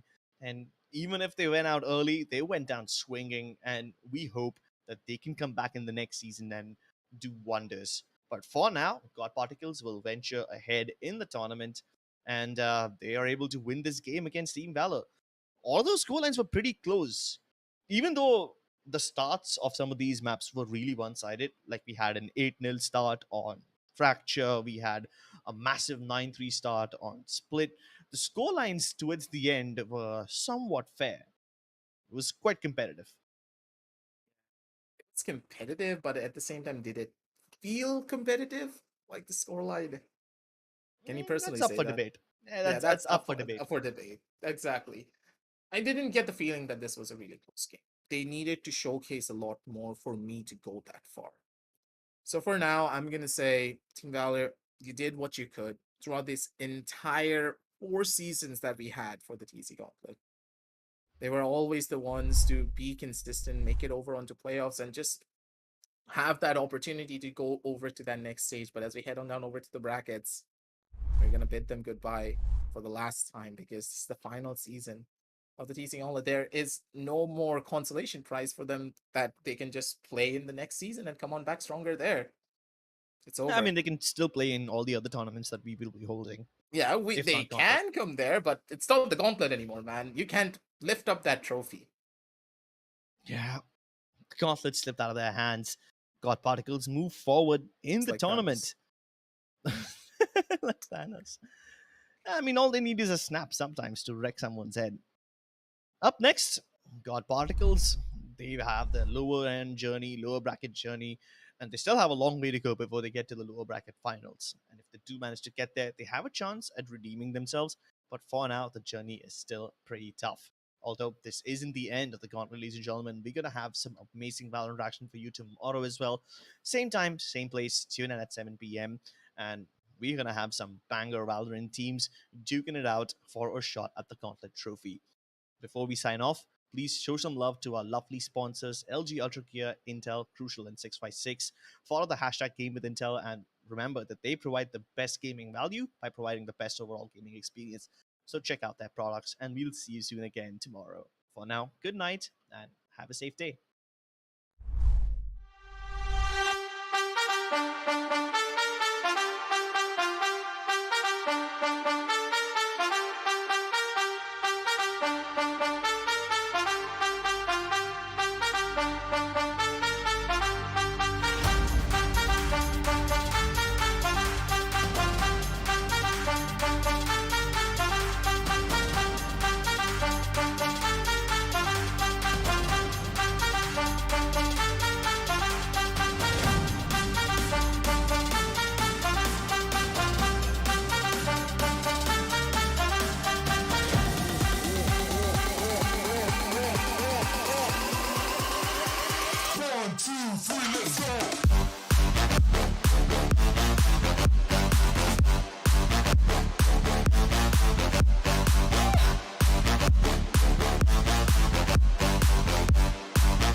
you